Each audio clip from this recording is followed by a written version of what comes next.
master's occult virtues, and the vulgar stream has no hold on him because his master's influence destroys it completely.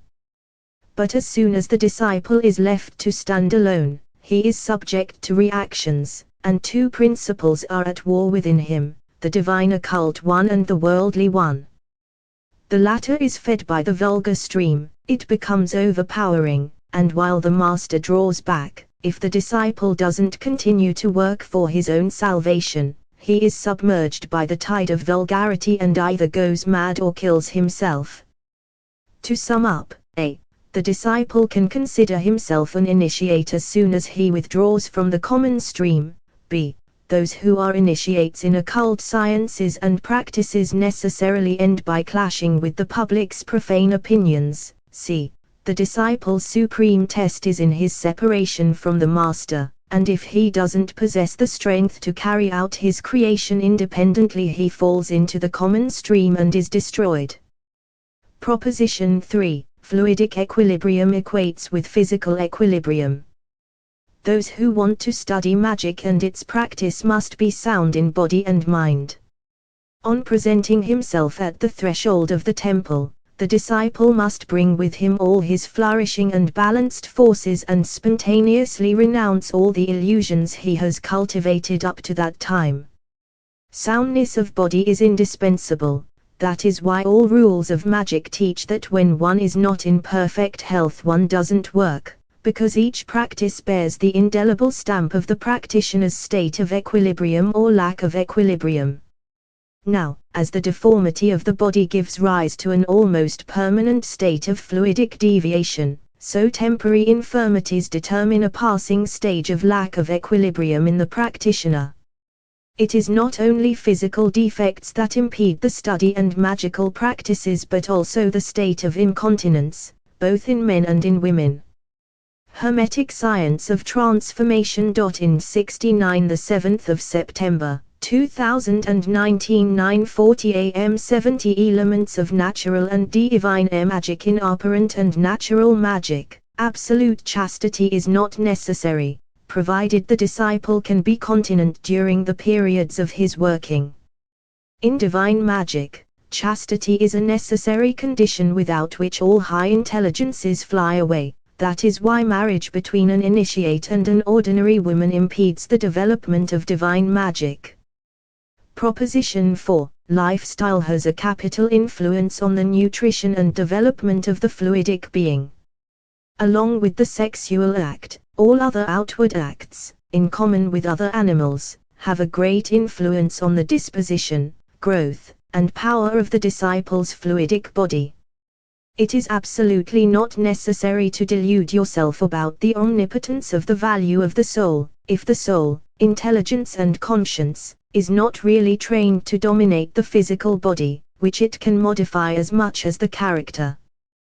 The program of preparation for magical power and pure Hermeticism can be explained quite briefly. Make the integrative powers of human intellect, will, the absolute master of the animal frame, making it a prompt and obedient slave to the psychodynamic authority that is within us. Rid yourself of all obstacles to the free exercise of intelligent will over the body, the necessary instrument for human life. Liberate yourself from worldly needs.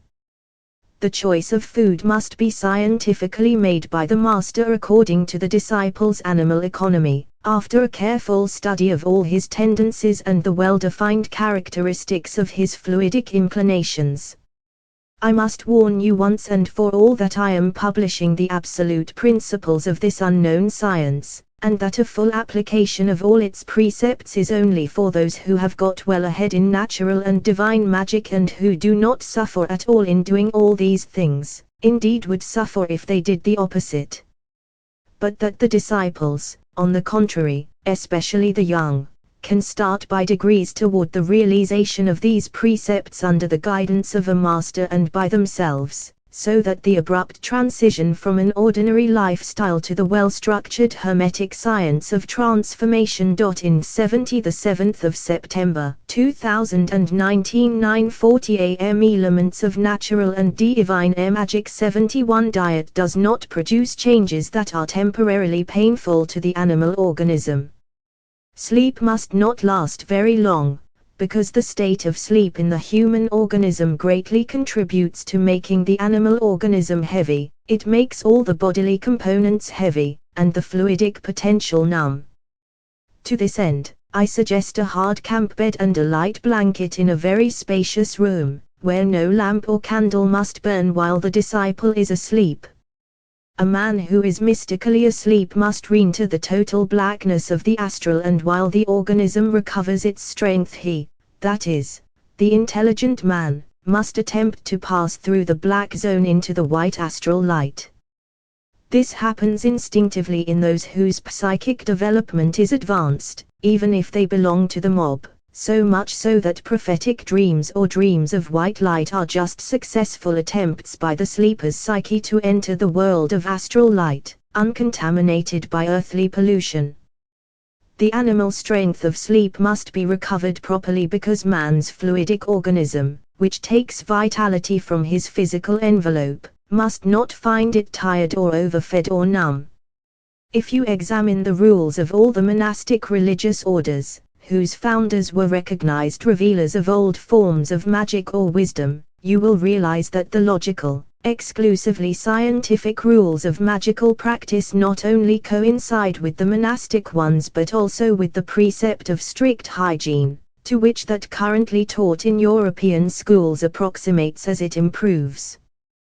The ventilation of the bedroom, the hard bed, the blanket, which must be neither too heavy nor too light, the cleanliness of the bed linen, the extreme cleanliness of the body, which is achieved by baths in the morning and evening, are simply in accordance with the strictest rules of hygiene, which, written down in books, are not easily put into practice. I will now advise the practitioner even about the color of the walls and ceiling of the room in which he sleeps. Colors, through the sense of sight, have a direct effect upon the brain, the cerebellum and the nerves, as we shall study later. Colored paints produced from mineral or vegetable matter, which to different extents may influence the brain by Hermetic Science of Transformation. In 71, the 7th of September, 2019, 9:40 a.m. 72 elements of natural and divine magic inhalation of their vapors, even through the skin, have the worst effect. Those who have the means and opportunity should replaster their bedroom walls and ceiling and whitewash them, avoiding lead-based white paint.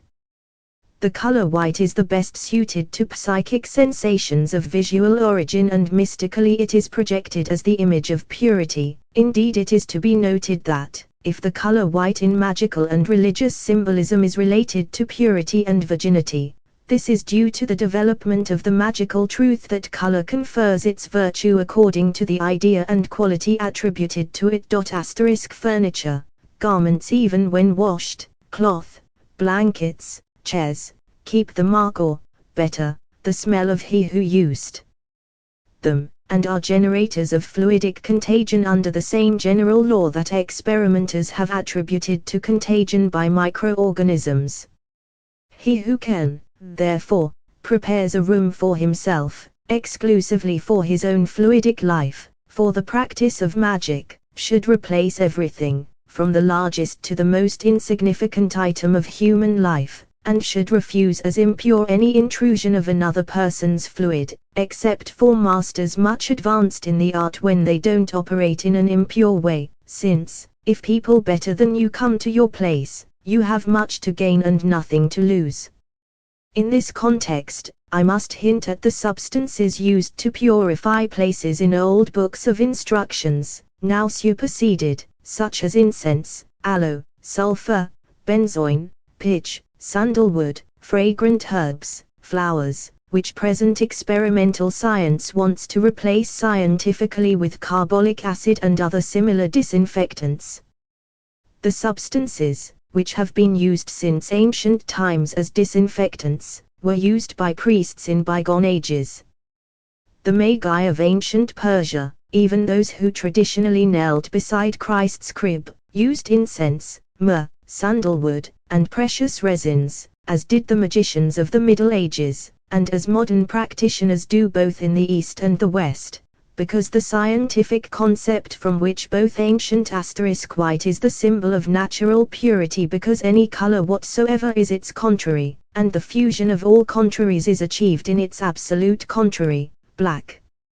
Hermetic Science of Transformation. In 72 the 7th of September 2019 9:40 a.m. Elements of Natural and Divine Magic 73 and Modern Magicians Proceed is one and the same. The fundamental action on which rests the science of what exists is this: thought, fluidically, is generative. Each realized projection has its origin not only in the thought of the creator but also in the projecting instrument. I will illustrate with an example. An operator's will, conscious or unconscious, is the cause of every imponderable fluidic disturbance in an environment. As long as thought is aided by a projecting instrument of the human organism, the reality, sooner or later, becomes a fact. The disturbance generates a physical disturbance, which at the extreme suppresses animal life, which means death. Now let's see how to neutralize the prime cause from the opposite point of view.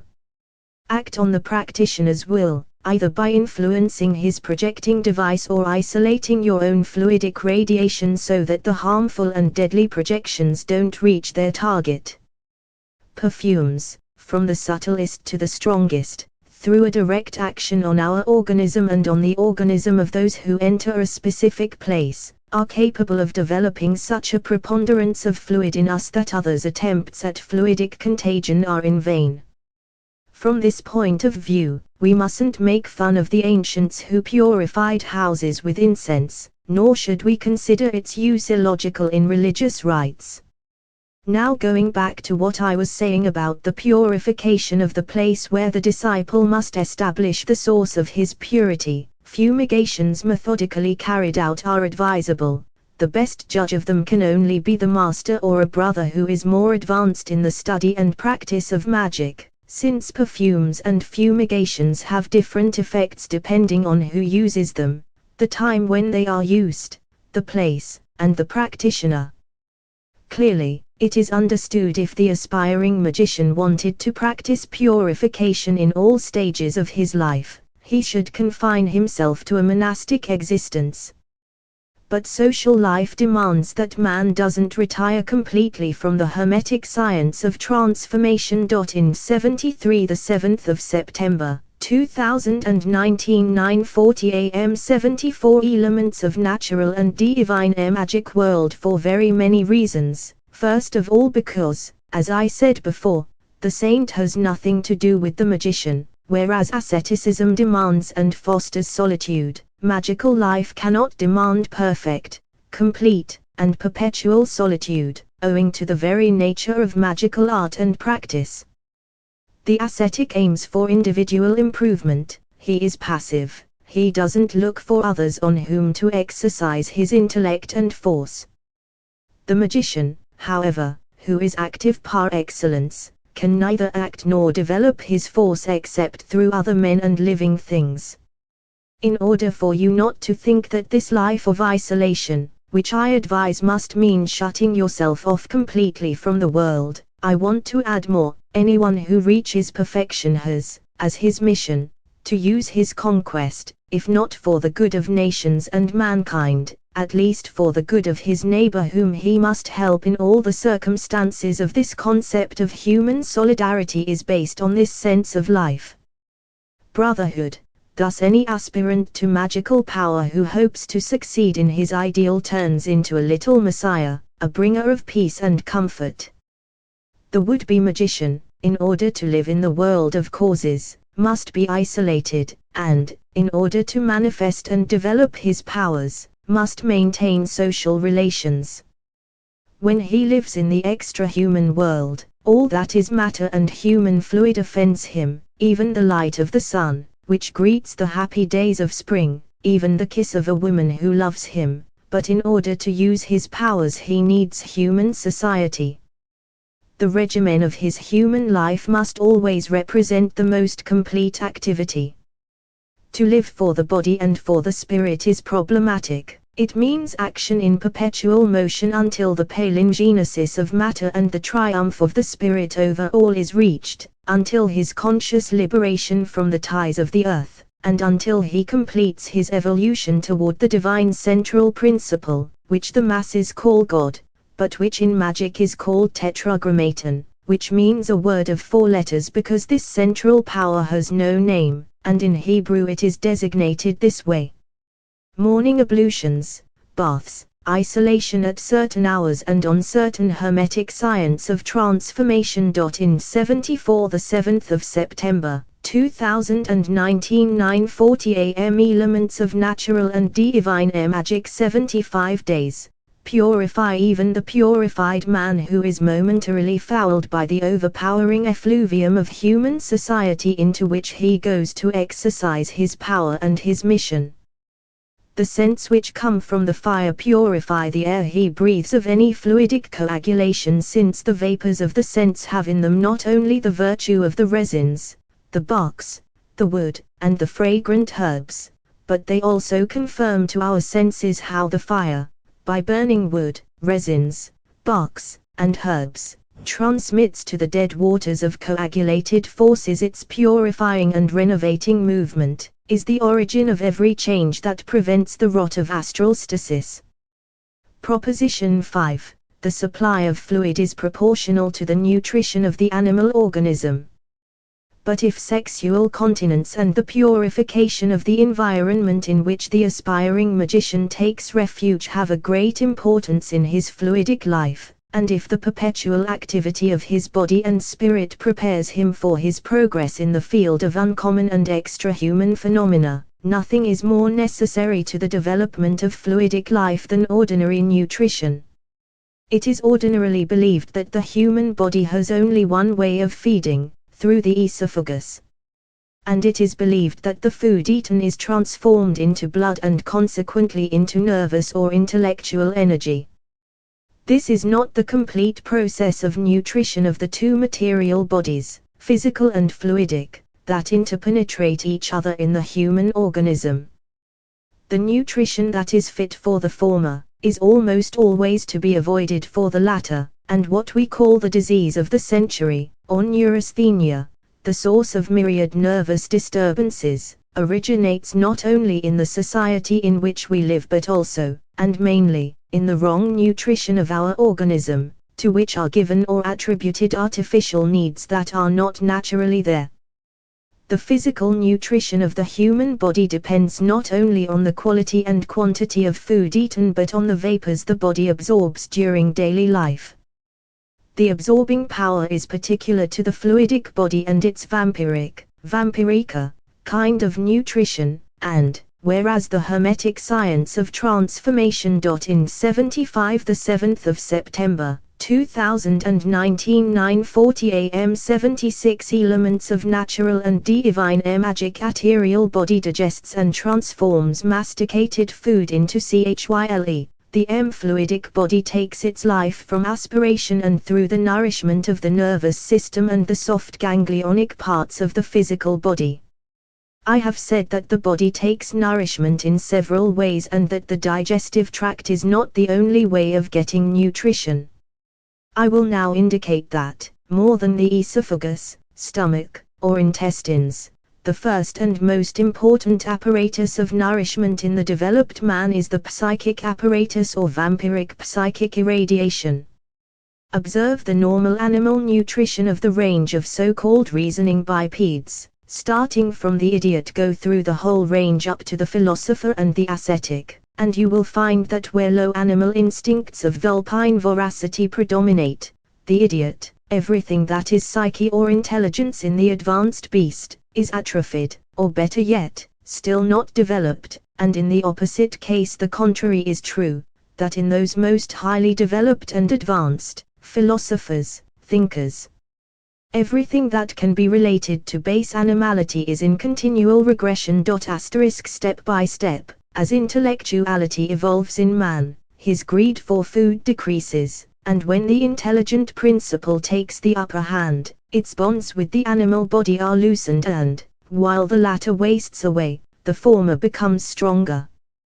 But this must not be the goal of those who aspire to magical practices, for just as solitude and company must be the two poles of the existence of an active magician, so his physical body must represent the most robust container for his spirituality, and to this state of perfect equilibrium between the two extremes, which fight for supremacy, the * gymnastics in European schools is the theoretical antidote to the quantity of poison that boys absorb from their books. In other words, physical exercise should balance intellectual exercise so that a boy's physical and mental development should proceed hand in hand. But, in practice, even in schools, we can see that this doesn't happen. Those in whom an athletic body combines with a bright intelligence are few and far between, and commonly when one is predominant the other is deficient. For the perfect education of a boy who has a normal mental development, I suggest, instead of exercises done at home or in the gymnasium, sports in which mental interest is always kept alive, football, for instance, or riding, or fencing, swimming, and long walks. Hermetic Science of Transformation. In 76, the 7th of September, 2019, 9:40 a.m. Elements of Natural and Divine Air Magic. 77 Magician owes his perfect bodily health, and to the most complete state of realization of this equilibrium he owes the health of his psychic faculties. His nutrition must be in line with his work and his consumption. There is nothing more scientific than the intuitive work in the choice of food in a disciple who has just begun to practice. The advice I give to those who start is to be frugal. Wish for simple, natural food, prepared without too much fuss. Prefer vegetables, avoid as much as possible game and blood. Enjoy the odor of a cask full of purple wine, but drink it very moderately and refuse alcohol and alcoholic drinks. Eat whatever you like, but be frugal. Drink whatever you need, but in moderation. Sleep when you can, but be industrious. Be abstemious or indulgent at will, so as to become master of your deeds. If you suffer, you will say that the cause is in yourself, and you will look for it until you find it. Correct your ways, choose the right path, and wipe out all the stains of badness in you. Fasting is a symbolic rebirth of the body, a rebirth to the life of light. It is a moral and material regeneration. It is a most powerful aid to the development and liberty of the astral body. 3 intelligent powers, forces, and creations. We have studied the perfect master. Number 1. We have put forward the principal conditions of the disciple, which will be helpful to his development. Number 2. Now we are ready to study in an elementary way the problem of the extra-human, the superhuman, and the occult human. The reader must remember what I alluded to but did not enlarge upon about the invisible world in the preparation section to the present discussion, but he must proceed step by step. Hermetic Science of Transformation. In 77, the 7th of September, 2019, 9:40 a.m. 78 Elements of Natural and Divine Air Magic. The spiritual education of the disciple has 2 aims. 1. To improve the psychophysical conditions of the aspiring magician so that he may come nearer to an ideal organic perfection. 2. To make him sensitive to the influence of any outside physical or intelligent irradiations. According to the constitution that nature equipped the disciple with, the results will be maximal or minimal, but they cannot nor will they ever arrive at nothing, because as the state of purification progresses in a man, he anticipates his life in the spirit, but instead of being completely born in the invisible world he participates in human and ultra-human life at the same time. This is a first essential point on which the disciple must focus his attention. The law of progressive evolution governs all the things that have been created and that can be created. If the death of a man represents his birth to a second life, as the death of uterine life announces his birth to life on earth, it clearly means that the spirit of one who has lived on earth, when compared with a spirit living a human life, is like that of a living man in comparison to a fetus in a woman's womb. The fertilized egg in the incubation period of the mother hen represents, analogously, what the human spirit still in a man's material body is. The basic difference lies in this: the fetus in the womb and the chicken in the egg cannot, just as the human spirit cannot, communicate with the physical world outside the womb and the shell, which means, in the levels of low animality, that spirituality, which breaks down all physical obstacles, is embryonic. Magical education aims to free the spirit imprisoned in a man's body by very strong bonds so that he may, freely, anticipate his third existence, or second intelligent life. The first existence is that of the embryo. Hermetic Science of Transformation. In 78, the 7th of September, 2019, 9:40 a.m. Elements of Natural and Divine Magic. 79 Magic, insofar as its teaching, practice, and realization, has always maintained as much, and many religious myths have perpetuated it through the darkness of remote ages, that the human body represents the vessel or container of the divine, intelligent principle that is incarnated, that has entered earthly matter, to sublimate certain forces in the direction of divine realization. But since this teaching does not belong to the elements but to high magical theurgy, I will only call the researcher's attention to the arrangement, structure, and nutrition of the human psyche. Break open a fertilized egg and you will find 1. The fertilizing coagulate, 2. The yolk, and 3. The albumin. When the chick is hatched, by an alchemical miracle of maternal or artificial warmth, the three elements contained in the shell have been transformed into an animal, which no one could have imagined, an animal, strangely enough, that, 21 days before the miracle, no one would have thought the seed fertilizing the yolk and albumin of the egg would have the power to give life. Now, the birth of man to his second life must absorb all earthly materiality, in the same way as the chick took nourishment from the contents of the egg. The human spirit becomes disembodied, that is, it is created spirit, when it has absorbed the materials that nourished it. In every man, in fact, the natural process is this: the physical body is consumed, old age, and one is born into the life of the spirit, death. Natural magic aims at a great realization, which is astounding, unbelievable, in our times. I am talking about creating the state of spirit in man while his body is not absorbed, like the chick absorbs the contents of the egg. The body serves, on the contrary, as a container of material supplies, continually renewed and never completely absorbed until and as long as he needs them.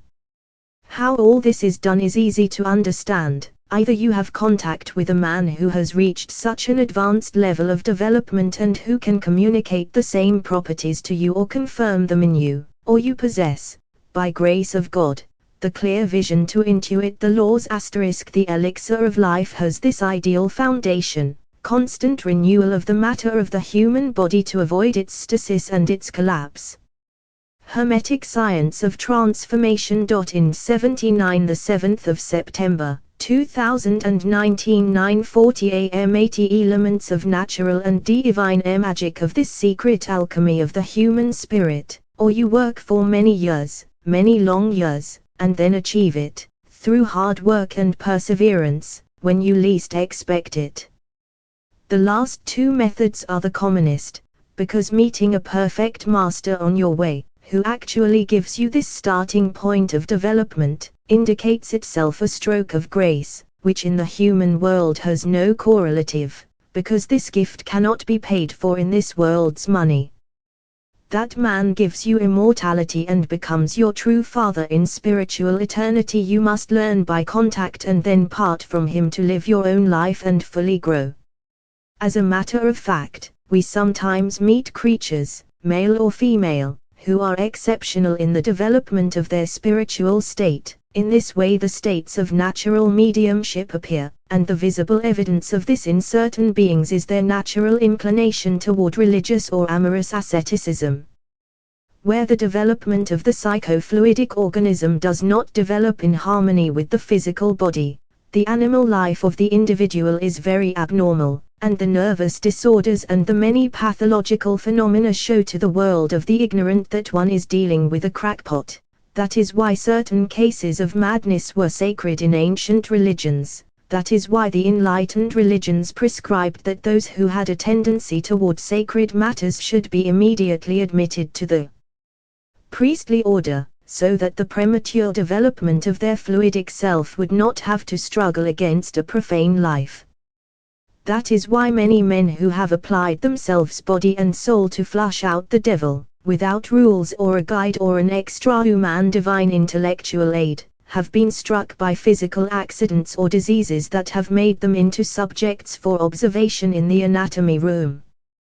There is nothing simpler than the practice of Allan Kardec's spiritualism *, and yet I invite researchers to observe closely, in those who *, a Kardec. Il libro degli spiriti, il libro dia medium, the Book of Spirits, the Book of Mediums, Rome, Edizioni Mediterranee, 1972. ed. Hermetic Science of Transformation. In date the 7th of September, 2019 9:40 a.m. Elements of natural and divine magic. 81 Become the most highly developed mediums. All the alterations in the medium's body as he progresses and, at the same time, continues his worldly life. Some start to go pale, others show heart or breathing trouble, others have stomach or nerve trouble. None of the advanced mediums can say, I am physically the vigorous man I once was. But is it true that those who follow the practices of spiritualism to develop their latent mediumistic powers run the risk of killing themselves, or of at least nervous disorders? Is it true, in short, that those who devote themselves to the practices of divine sciences become physically and intellectually ill? This is incontestably true, if the development of a man's spirit is not in accord with a new regime for his human life. Therefore magic, through the gradually adjusted regime for living it prescribes for disciples, foretells a state of equilibrium between the spirit and its physical vessel. From that state, the perfect health of the body, while the spirit is purified and floats in higher regions, the forces of the fluidic body take exceptional vigor. Illness in the physical body of a magician always represents a mistake he has made in the domain of the fluidic body, so close is the relationship in him between fluidic development and physical health. Now we face the problem. Once the disciple's body has been prepared sufficiently to render it sensitive to any sensation not perceived by other men, what does he see in the invisible world? First of all, does another world really exist, or is it rather an invention of the sick mind? Natural magic teaches, and everyday experience proves, that beyond the forces studied by physics and applied by mechanics there exist forces that physics and mechanics are unaware of, and these forces by conventional names have been called hyperphysical, that is, above the physical. It seems useless to prove the scientific error of a name that cannot stand up to our examination. Physis, from the Greek, means nature. All forces are included in nature independently from the intellectual principle that animates them: sound, warmth, electricity, light, which known physics studies Hermetic Science of Transformation. In date 1 the 7th of September, 2019 9:40 a.m. 82 Elements of natural and divine magic only very imperfectly because it limits its studies to the laws in their experimental effects. While coming back to the unity of motion, it should study the laws of their creation, our modifications or ways of being of the forces in nature that our animal organism liberates. If by the indefinite search for the source, which is the mother of all the manifestations of all physical forces and energies, you mean to reach unity, I do not think you can imagine a more synthetic thing than magnetism in nature, which is always considered magically as energy, force, warmth, sound, electricity, time, space, dimension, motion, life, the expression of all that appears in so many different manifestations of the intelligent physical nature of the perceptible world. From what is occult in us emanates the variety of forces summed up in the word life, from animal sensation to thought, to the idea, to the image conceived, to the organic preserving magnetism that transforms and creates. Consequently, magnetism is the synthesis of the energy and life that makes a human unity. Magnetism is indefinable, life is indefinable.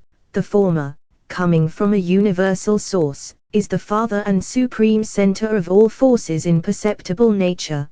The latter, created by the former, evolves or stops for incomprehensible reasons. Therefore we all possess a magnetic power, but in different proportions according to our natural constitution, that can manifest itself without the individual being aware of it. The animal machine emits a perceptible amount of sound, warmth, magnetism, and electricity, and an imperceptible amount of light. Now, if these exclusively physical forces are reduced in the human organism to the movement of blood and the intelligent principle that moves the whole, we find the mystery of vitality and of life motion, which is synchronous with motion, which represents, in the abstract, the unity of mechanical forces in visible nature. Animal life, or better, vital animal impulse, starts, transmitted by the father, in an ecstasy that lasts but a moment, in a fertilized ovum, and ends when the last tear runs down the dead man's cheeks. But Hermetic Science of Transformation. In 82 the 7th of September, 2019 9:40 a.m. Elements of Natural and Divine Magic 83 Nothing can stop us believing that the motion transmitted through the act of generation does not go on even after the death of the material body visible to all, in a third fluidic body that is its successor. This motion, movement unity, together with all its manifestations, differently named as psychic, magnetic, hypnotic, or nervous forces, and so forth, are not above nature but inside physical nature, therefore they are not hyperphysical but physical. We can simply call them occult because their action is not perceived by all organized beings. In order to be scientifically rigorous, not even the word occult should be used because all the forces not yet studied by experimental science are not occult in their effects but only in their laws of production, as electricity was occult until Volta invented the electric battery. Now, all the forces in nature are measured, studied, and identified on the basis of their perceptible effects. It would be self-evident, given only the effects of electricity, heat, and light, to deny that there is a world of brute forces that human intelligence can enslave and bend to its will. Through the observation of all these phenomena of heat, light, magnetism, and sound that occur in the small world, microcosm, of the individual man, we see in abbreviated form the world of vital human forces. However, the meaning of the question "does another world exist?" doesn't refer to physical forces, because physics doesn't attract dreamers, but to the existence of a world of individuals who have already lived on the earth or of beings who have never lived in human form and yet possess reason and will. Materialists answer no, spiritualists answer yes. The former state that anything that does not fall under the five senses of the human animal is untrue. The latter, on the contrary, maintain that the five senses known in man represent what man has in common with inferior animals and that one must take into account the human spirit or intelligence, which represents a sixth sense, intuitive and clairvoyant, which is the property of evolved man and which must be taken as the rule and basis of any appraisal of existing things that do not fall under the five senses. Hermetic Science of Transformation. In 83 the 7th of September, 2019 9:40 a.m. 84 Elements of Natural and Divine Magic. Let's for a while leave materialists and spiritualists alone, and let's ask ourselves what is truth. The five human senses, the powerful weapon of the sensists, often deceive us. One random test with a sensitive, impressionable subject, even before he is put into a hypnotic sleep, is enough to convince us that the animal senses are the most imperfect of all created things. The state of hypnosis, even superficial, can easily be used to alter the normal functions of the senses in a sensitive subject. It is clear that not all hypnotized subjects can easily see with their fingertips, but all of them taste in a glass of clear water what we want an experimental subject to taste in it. Fresh water requires the taste and properties of castor oil. A basket of flowers can assume for the subject all possible forms. Now, experimental science has not yet understood in what place and in what proportion the most unexpected phenomena of hypnosis or credulity can be found in a society of reasoning men, so as to determine the true level of normal natural sensation that is free from any outside influence. Physiology assigns all central functions of the senses to the brain, but whether the brain or the cerebellum or the medulla oblongata or the sympathetic nervous system is the center of all external impressions, it is certain that the animal senses are a poor and paltry thing that easily deceive, and betray the truth in any examination of existence. External sensations arrive or do not arrive at the sensitive center according to whether the delicate nerves carry the impression from the periphery to the center or not. If we think, it is because we hear, touch, see, taste, and smell, or have the relative ideas, the mind, mens, that is, intelligence in its human mechanism, which cannot neglect perception. There is no thought that, directly or indirectly, does not refer to sensory memories. Don't believe, O man, that you are soul and body, consider yourself a unity, like the universe. I said, let us leave materialists and spiritualists alone, if we reason without the passion of an argument to support and defend, just for the sake of discussion, or because it is our profession, or because we follow a school, and if we isolate ourselves from the humbug that men have let Hermetic science of transformation. In date for the 7th of September, 2019 9:40 am elements of natural and divine magic 85 ts, experimenters, and philosophers utter around us, we may wonder if each nervous impression that affects the centers of our sensations, results from a truth, a will, or an illusion. Where do you think you will find the truth? Above all sensations.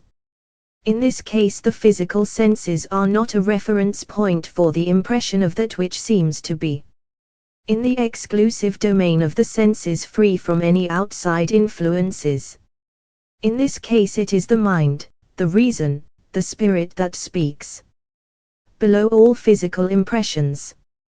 But who guarantees that we do not cut off the truth, creating for ourselves a sensation in our sensory center that does not come at all from the periphery? And is it true that the path of sensations begins at the periphery and arrives at the sensory centers? And who can assure us that it is not the other way round and that from the sensory centers they arrive at the periphery? Or when is the first thing true, and when the second? The happiest men are those who either do not think or have no time to think, the one who would like to discuss philosophically the questionable aspects of that which appears to us, and whether it might or might not be, that one would end up in the madhouse. Now, occult philosophy, I mean the elementary kind and not the most complex, about which one does not write, goes back to the origin of the action of the senses on the intellectual creative power and reduces fundamental truth to a formula. Each sensation is an idea and each idea is a sensation. The idea of a being is a being, and the central power of all that was and can be created in the universe, macrocosm, or in man, microcosm, is the being asterisk at the same time creator and creation, that is, maker and made, tree and fruit. Is such a fundamental axiom difficult, dear reader? I do not ask you to discuss it, but to meditate upon it serenely, in all the calm hours of your spirit when the divine light smiles on your intelligence, and when you need consolation for the fact that from time immemorial all the strife of human thought in relation to elusive reality has been the same, ent, Italian, comes from Latin ens, being. Trans. Hermetic Science of Transformation. In 85 7th of September, 2019 9:40 a.m. 86 Elements of natural and divine magic in all epochs and for all civilizations, until the secret philosophy of the magicians has set forth the first esoteric truth in the form of the mystical triangle common to all classical religions and to all philosophical and initiatic sects. The mind, cause, intelligence, matter, force, form, creation. The plasma means the form effect. To reduce these three philosophical factors to the esoteric language of the dogmatic churches is the easiest thing. The Father, intelligence, mind, the informing spirit, the sensory center are synonyms for the upper vertex of this triangle. The other two vertices represent the sun, or forming matter, or periphery, and the Holy Spirit, the vehicle of human creative force from the active center, the Father. Take note, dear readers, that I am reducing the occult religious symbolism to an explanation of the form of absolute truth in all its possible aspects. Now turn the triangle upside down, ABC, and placing in vertex C the central power receiving sensations from the periphery, you will find in the inverted triangle all that corresponds to form, thought, and the religious concept of the devil of the Catholic Church in this symbol of absolute blindness in which the sensory centers are under the blind influence of the peripheral Hermetic Science of Transformation. In 86 7th of September, 2019 9:40 a.m. Elements of natural and divine magic. 87 Extremes. A and B, it is matter creating its God without light. Let us examine words. The number 3, to which the planetary sign corresponds, includes all the three terms of the triangle of Mercury in its upright position: intelligence, forces, and creations, or the cause, the means, and the effect, that is the whole work of a realization both in natural and divine magic. To create, the theologians explain, means drawing something out of nothing. But this is not true, because the concept of the universe or cosmos is the abstract of all that has been and will be, including the prime intelligence that animates everything. Creation, according to the sacred symbolism, is the action of the supreme potentiality of divine intelligence upon unsublimated matter, which produces a form, which is nothing but an indication of the reforming will. Even if we want to take sacred traditional books literally, God created man, mixing the slime of the earth with his breath. Both the slime and the breath existed before man, and they were put together and mixed by the will to create a more perfect form of animal that would be closer to the thought that gave it form.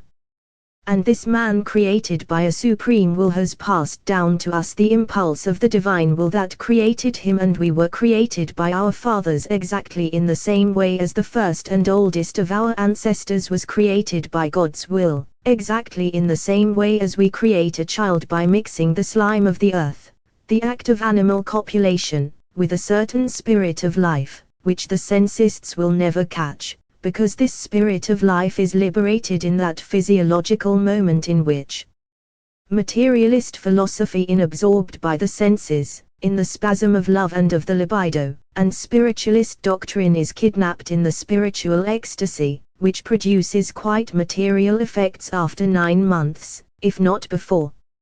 Therefore, to create is not to draw something out of nothing, it is to give life and form, thought and will, spirit and essence and appearance.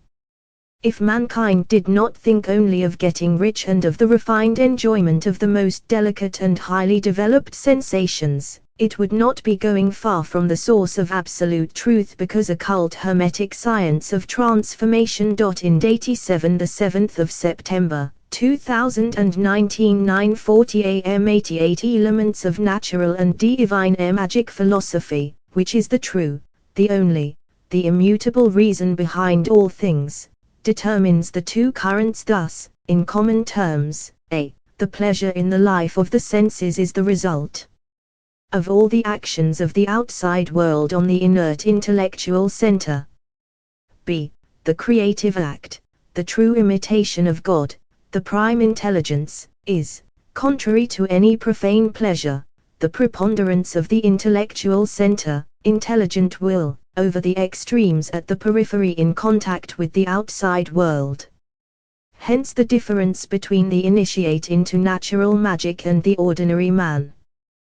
The former has his thinking center, intelligence, force, will, and action, perfectly in accordance with conditions in B, is free from the world around him and capable of producing the phenomenon of the realization of his will, while the latter is totally under the influence of any intellectual stimulus that comes to him through external sensation.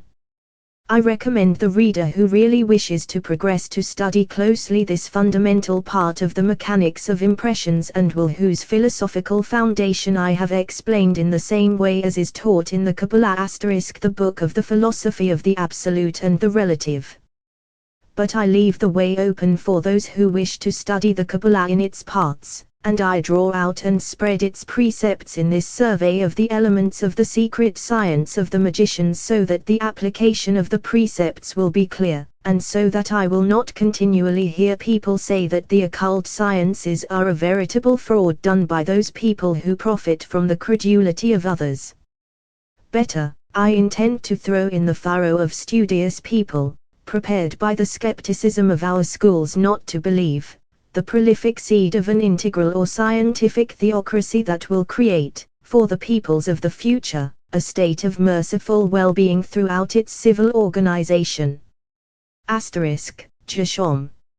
La Kabbalah, the Kabbalah, Rome, Edizioni Mediterranee, 1981. ed. Hermetic Science of Transformation. In dated 7 September 2019 9:40 am. Elements of Natural and Divine Magic 89. But let us not get away from our intuitive progression. So, it is not the senses that lie, but the sensations elaborated in the conscious centers of a man who is not free to judge. The physical senses are for men the only reference point of reality, but the sensory impressions acquire their value according to the state of consciousness and the psychical neutrality of the sensitive subject. In order to understand the real nature of things, we need a state of perfect neutrality, which is produced by a perfect equilibrium within ourselves.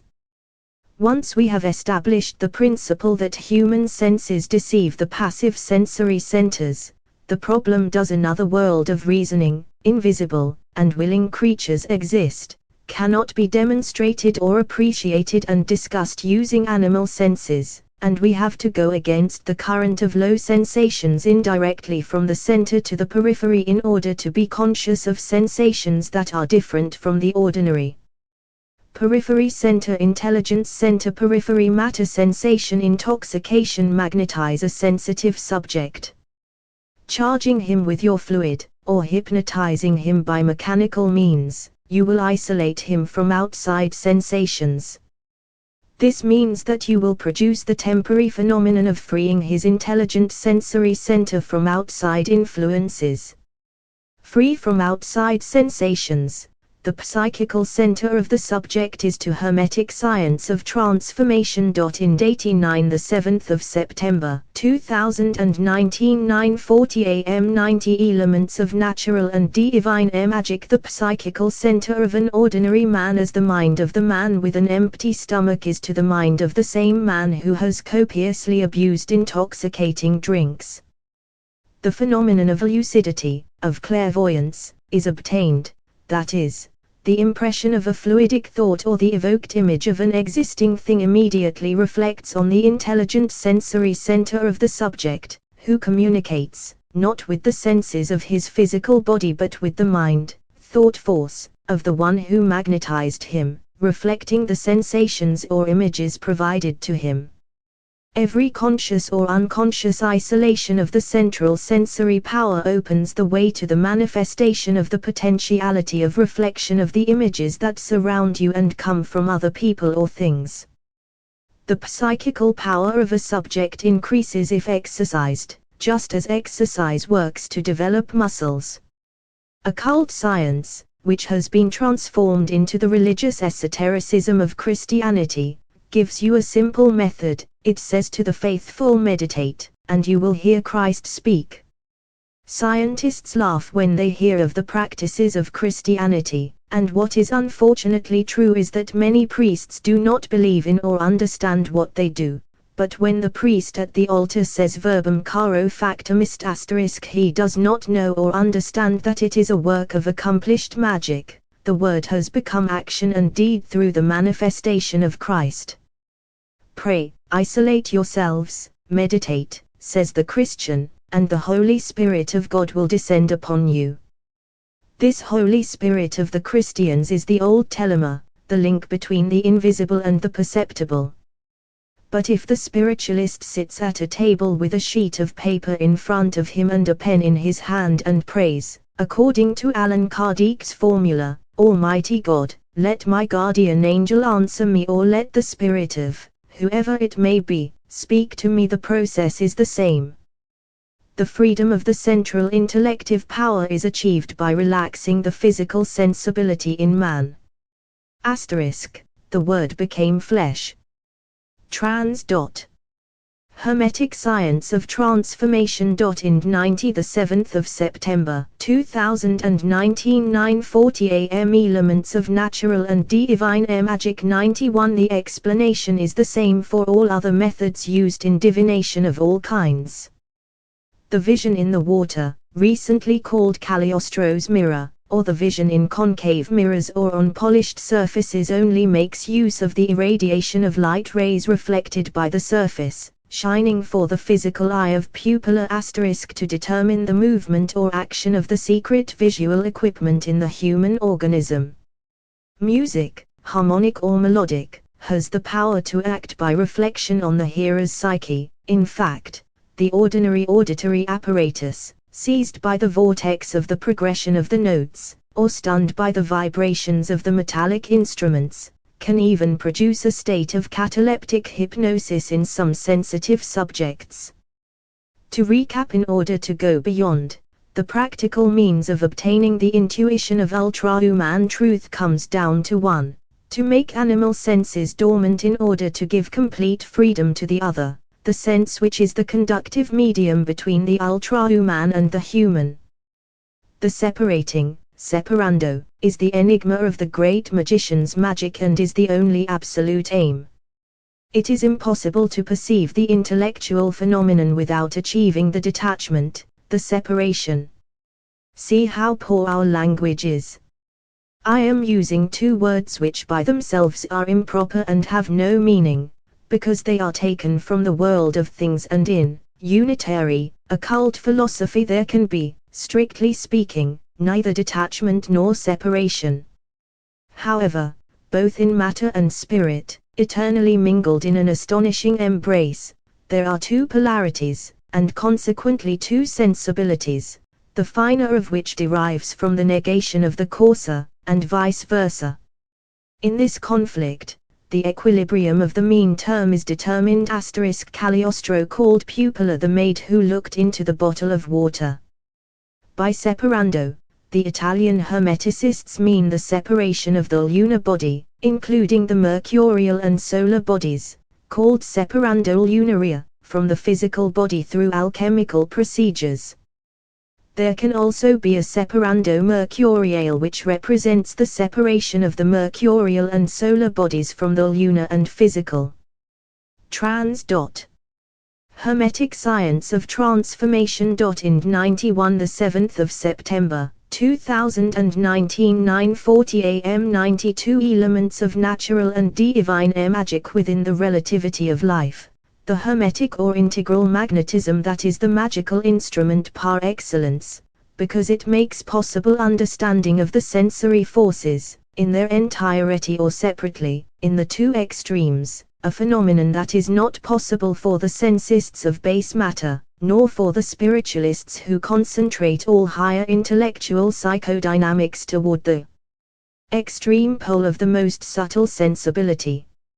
I feel this explanation is not fully satisfactory in rendering the concept of Hermetic initiation for two reasons: the lack of new words, which I cannot invent, since most people have no idea of the thing, and the error of profane philosophical education that renders the reader incapable of analyzing the dynamic causes of any action of human intelligence in relation to the lowest of sensible creations. This apparently abstruse discussion will remain so for all those who do not intend to practice but only to talk about it. By practicing I mean the difficult training, which leads to the perception of the sensibility, which becomes light and intellective spirit in the mysterious obscurity of the origin of each of us.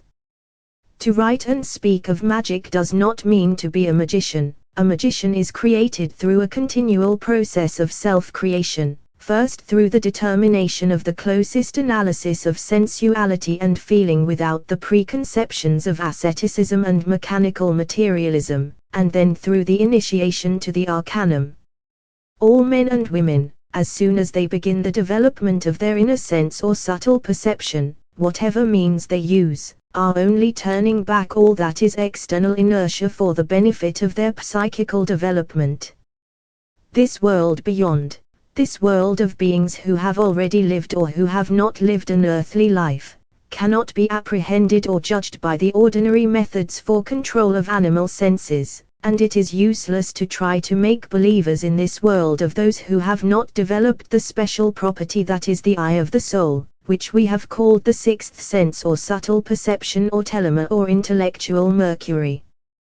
When using the sixth sense, if the test method cannot be controlled, Hermetic Science of Transformation. Ind 92, the 7th of September, 2019, 9:40 a.m. Elements of Natural and Divine Magic 93 by common men. The test or check can always be done physically.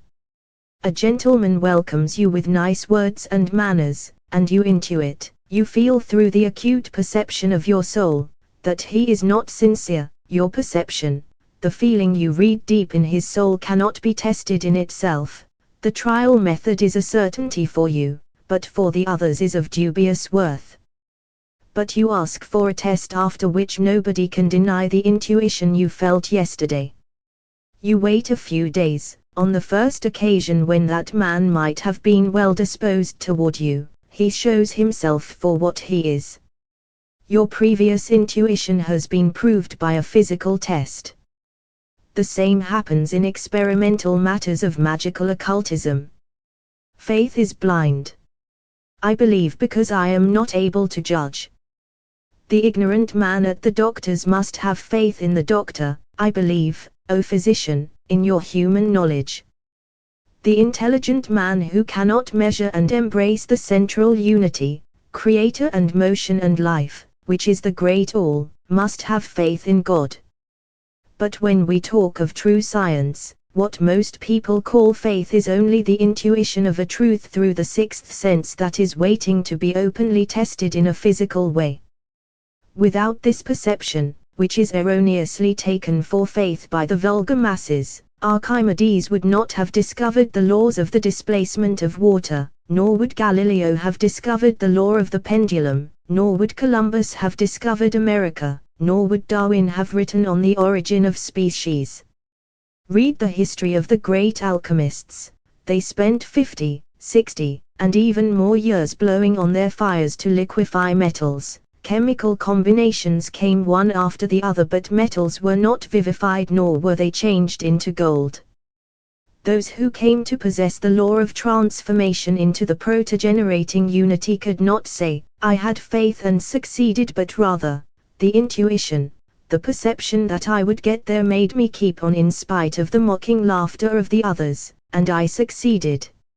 Now, the other world in question, being an assembly of intelligences, creations, and forces, can and must be perceived intuitively by Hermetic Science of Transformation. Ind 93, the 7th of September, 2019, 9:40 a.m. 94 Elements of Natural and Divine Magic. Those who are psychically advanced, but the certainty of the existence of this world containing intelligences, creatures, and forces must be felt by all men on account of the material effects it produces. Every action has a reaction, both in the world of mechanical forces and in the hyperphysical world.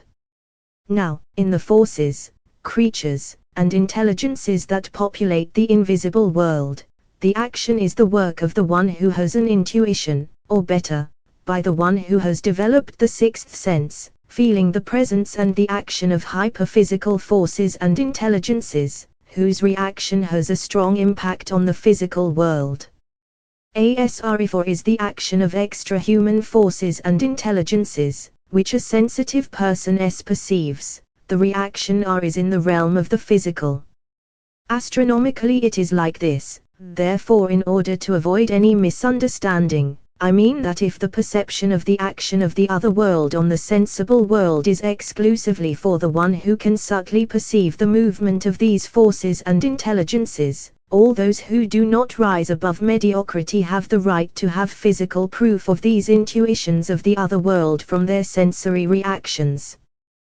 Proposition 6. The conflict between religion and science is defined by the sophism of the definition of God and of the Spirit of God. In magic, in order to understand what we mean by intelligence, we should briefly examine the forces in nature. I advise my religious readers Hermetic Science of Transformation. In 94 the 7th of September, 2019 9:40 am Elements of Natural and Divine Magic 95 that in this section I have no intention of putting down the God of any faith, rather I want to erect a temple of reason to the one who, transformed by all religious and sectarian controversy, has become a figure of fun to scientists and outside observers. All definitions are conventional, but light, sound, heat, are forces or manifestations of one force. Define the force. So, what is force? No more than the soul of any phenomenal production. But the conception of this single force cannot be grasped by the human intellect. Wherever we turn we have the intuition of myriad simple forces in a continual unfolding and manifestation of phenomena. The single force is the life of the universe. The various active forces of all manifestations are the life of things, of metals, minerals, vegetable growth, men, and beasts. The single force in continual unfolding of itself is motion. The simple forces are ways of being of motion or central motion. This simple philosophy of things is as old as the hills. Zoroaster venerated the sun, just as Dr. Kremmerz did at the beginning of Il Mondo Secreto in 1898. People of no account say that Zoroaster venerated the largest planet because he adored it as the visible god. However, if we studied the mythologies of the sacred East, this concept of the single force and motion would be found in all the astronomical religions of, with its circular form, represents rapid rotantiquity. The sun, and with its apparent movement, uninterrupted motion. Wherever you see, in the religious symbolism from the ancient Persians to the Egyptians and from pagans to Catholics, circles, wheels, and round symbols, you can say it is the personification of central motion or the life of the universe that the faithful are being reminded of. The heavenly planisphere of the ancient Egyptians is similar to the wheels of Phoebus's chariot in pagan mythology. The host, which the Catholics bring forth for the devotion of the faithful, is Zoroaster's and Dr. Kremmerz's sun, which host churchly religion keeps in a silver and gold container with rays like the sun that is worshipped by the faithful. The manifestations of the single force or motion are specific forces. Hermetic Science of Transformation. In 95 the 7th of September, 2019 9:40 am 96 Elements of Natural and Divine Magic. They are all physical or natural forces, and yet we usually divide the physical from the mechanical, from the chemical, from the vegetable, and from the vital. Above all these varieties and subspecies we place the force of thought and will, the psyche or nous of the Greeks, the neshama of the Hebrew Kabbalah, the mens of the Latins. At this point the force, or single motion, fuses with a principle of absolute reason, which represents the reason of this one force, that is the thinking soul of this life or physical soul of the universe.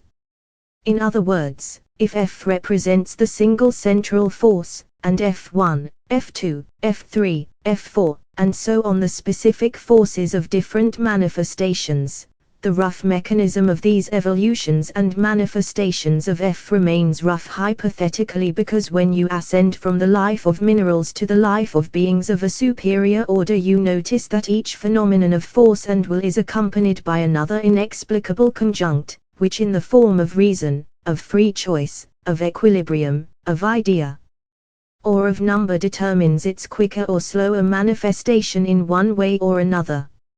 So this F, or single central force, by itself is only hypothetically blind, but, in practice, we notice that it is constantly governed by a law, which is the expression of its reason, which determines its functions. Once this force F reaches the level of a reasonable and evolved man, his psyche, will, or free choice can modify it or, better, can stimulate it, for good or evil, adapt it, in certain proportions, to his requirements for vital force, misuse it against his fellow men, or increase it. But in the phenomena of manifestation of this F in the general, constant, or evolutionary order of nature, one or more men's minds being unable to regulate it, we must perforce suppose that either the single force F is by itself capable of organization and thought, or there exists a mind at the nth power of the human mind. The progression of intuition expands the creative mind, and where we read about the God who created man, it is God whom man creates in the image and progress of his own mind to manifest himself in all the things that are beyond his powers. Hermetic Science of Transformation. Ind 96, the 7th of September, 2019, 9:40 a.m. Elements of Natural and Divine Magic 97. Thus, the ignorant man's God is wretched, petty, and ignorant, and thus the great God of advanced and refined minds is wonderful. Step by step as man progresses, his horizons become wider, the nearer he comes to the indefinable infinite, the more wonderful he finds the unknown, which escapes him, and looms larger as humanity progresses. The religions, which do not evolve at the same rhythm as the intellectual progress of peoples, are doomed to die or to change. That is why the Christian religion called itself Catholic or universal, because it was never to find itself in the rearguard of intellectual developments concerning the scientific progress of the faithful. Thus the fierce disagreement between a church, which defends its doctrine badly, and the people who are keen to know and who despise stasis, which in the soul of peoples is the negation of central movement and synonymous with death and decomposition. Let us approach things very simply. The God we create for ourselves is a way to reach the limit of our mind to a degree far superior to any human power. However, when the creation of a sovereign mind has been achieved in us, then we ourselves become the last step on the road of visible perfection. Mind or God en animals vegetables en les perceptible nature. But let us take it further. From minerals we pass to vegetables, from the latter to animals, and from them to men. But from men to the one mind is a long way, hence the origin of all theologies. If the force F were brute, the universe would not have an order and a reason in the constant development of all its natural phenomena. If the force F were by itself reasonable, then not even its lowest part could be subject to man and his mind.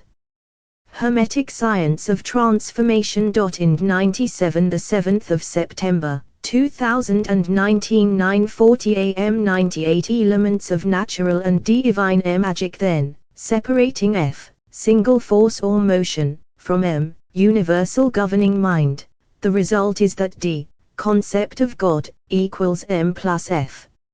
So, if M stands for the governing stimulus, F must be the resistance. Therefore, M plus F, F1, F2, F3, F4, etc., equals realization, i.e., any phenomenon of any nature and kind, above as below, in matter as in spirit, in the visible as in the invisible, in the perceptible as in the imperceptible, is produced by a governing stimulus, M, and by the single force or life of the universe.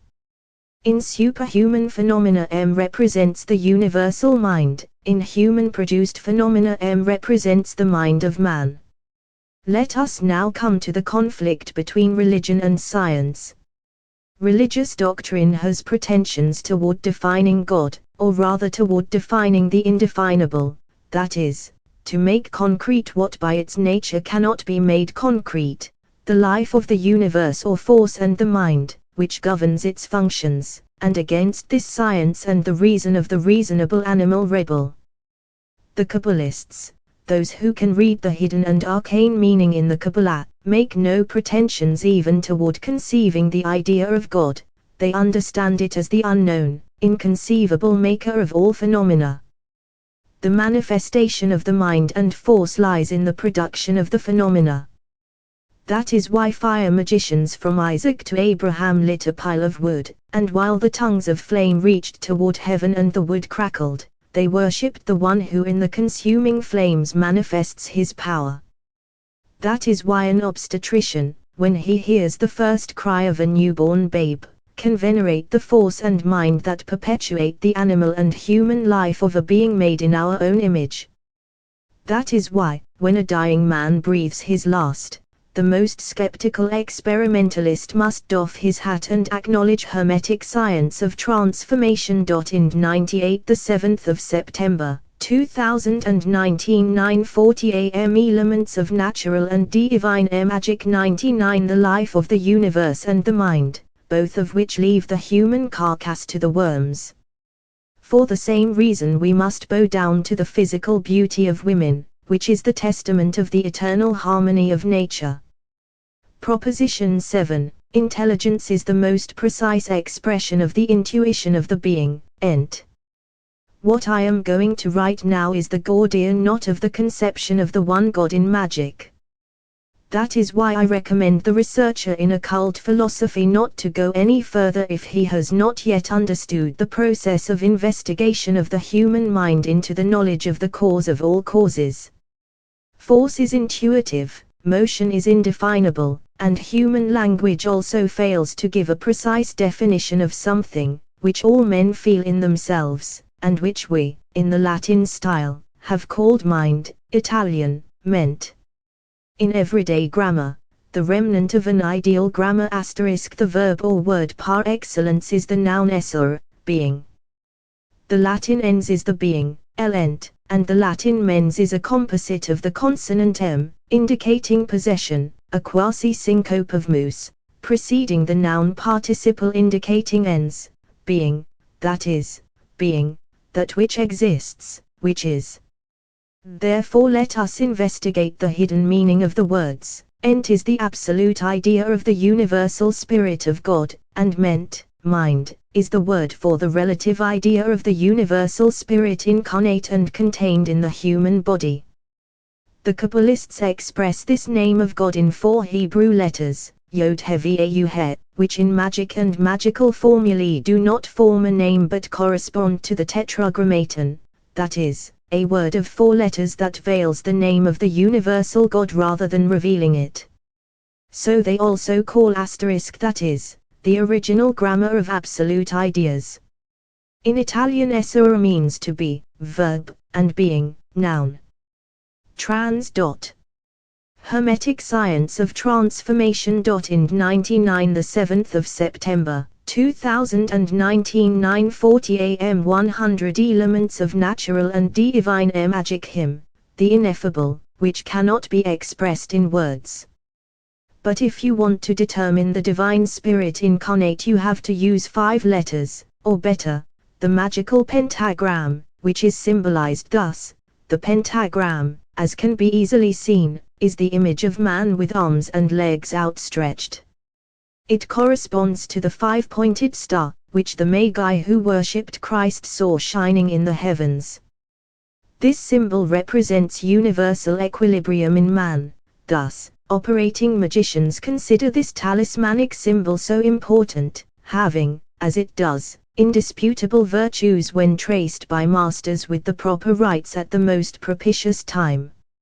Ent, being, 4 letters ment, mind, 5 letters intelligence is the effort of the mind, ment, of conceiving, assimilating its virtues, the being, ent, from which it originates, intelligo, Latin, is almost interlego, in you I read, from which comes intellectus, which the Neoplatonists frequently used in the harmonious Italian language, and which in Dante is used in exactly this sense. Now, a. God cannot be defined, b. The graphic description of God Kabbalistically is a tetragrammaton, a name of 4 letters, a yod, a he, a vor, and a second he yod, the active principle of all things, impregnating. He, the passive receiving principle, guttural. Hermetic Science of Transformation. Ind 100 the 7th of September, 2019 9:40 a.m. Elements of Natural and Divine Magic 101 Vor, Active Impregnation and Generation. He, the passive receiving principle. Therefore, the Hebrew Jehovah, that Jehovah whom ignorant authorities on sacred philosophy have mocked so much, was not a definite thing for Hebrew priests. On the contrary, he was a great and true God containing all the principles of force, mind, and realization, as explained in Proposition 6. The 4 letters express an eternal law.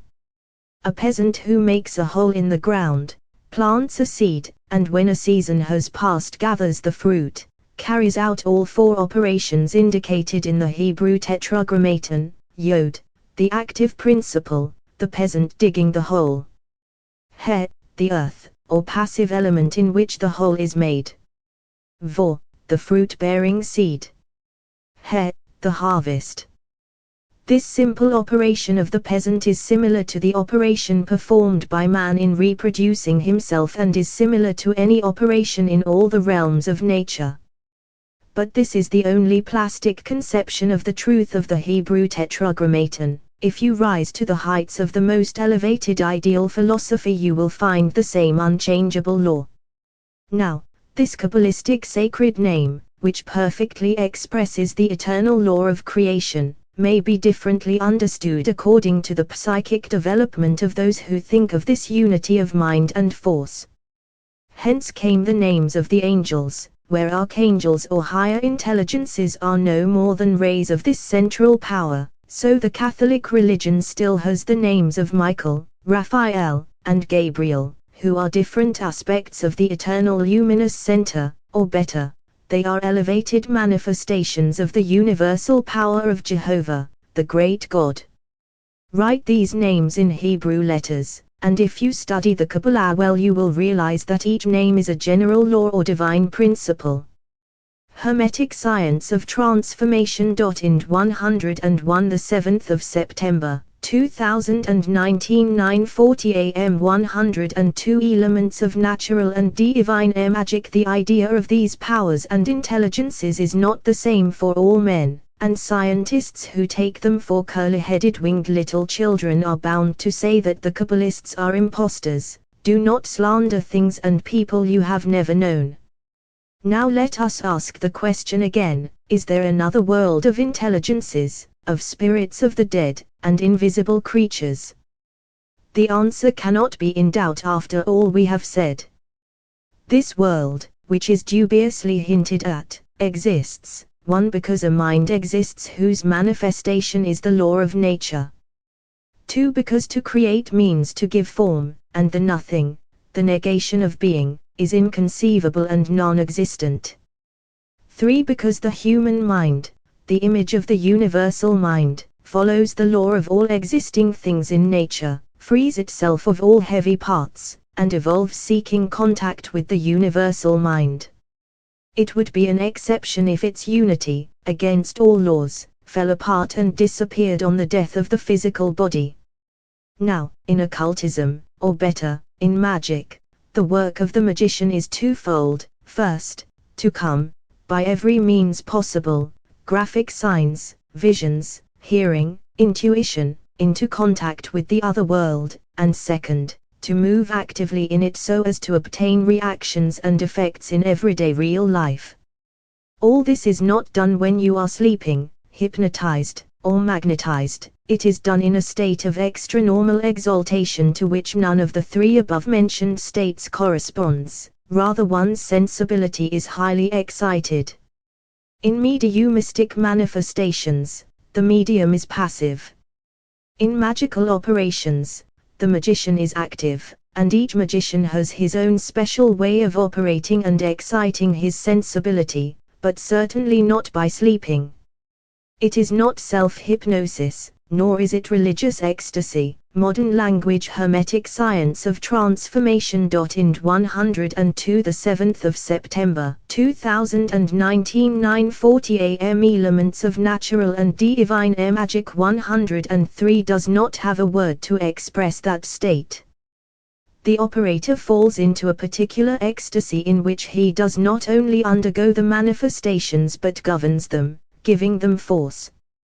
Man must strive with all his might to integrate the powers and virtues of his latent, sleepy, forgetful personality in the face of the new personality imposed upon him by the society in which he lives.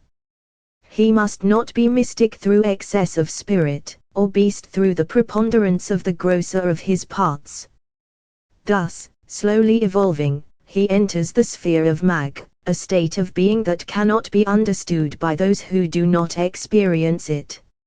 Mag is the power of active trance. I do not know how to explain more clearly something that very few can understand. It is the state of automatic, volitive trance, a shadow. In all its manifestations and realizations, magic considers the great whole in the synthesis of a huge unity that is the universe.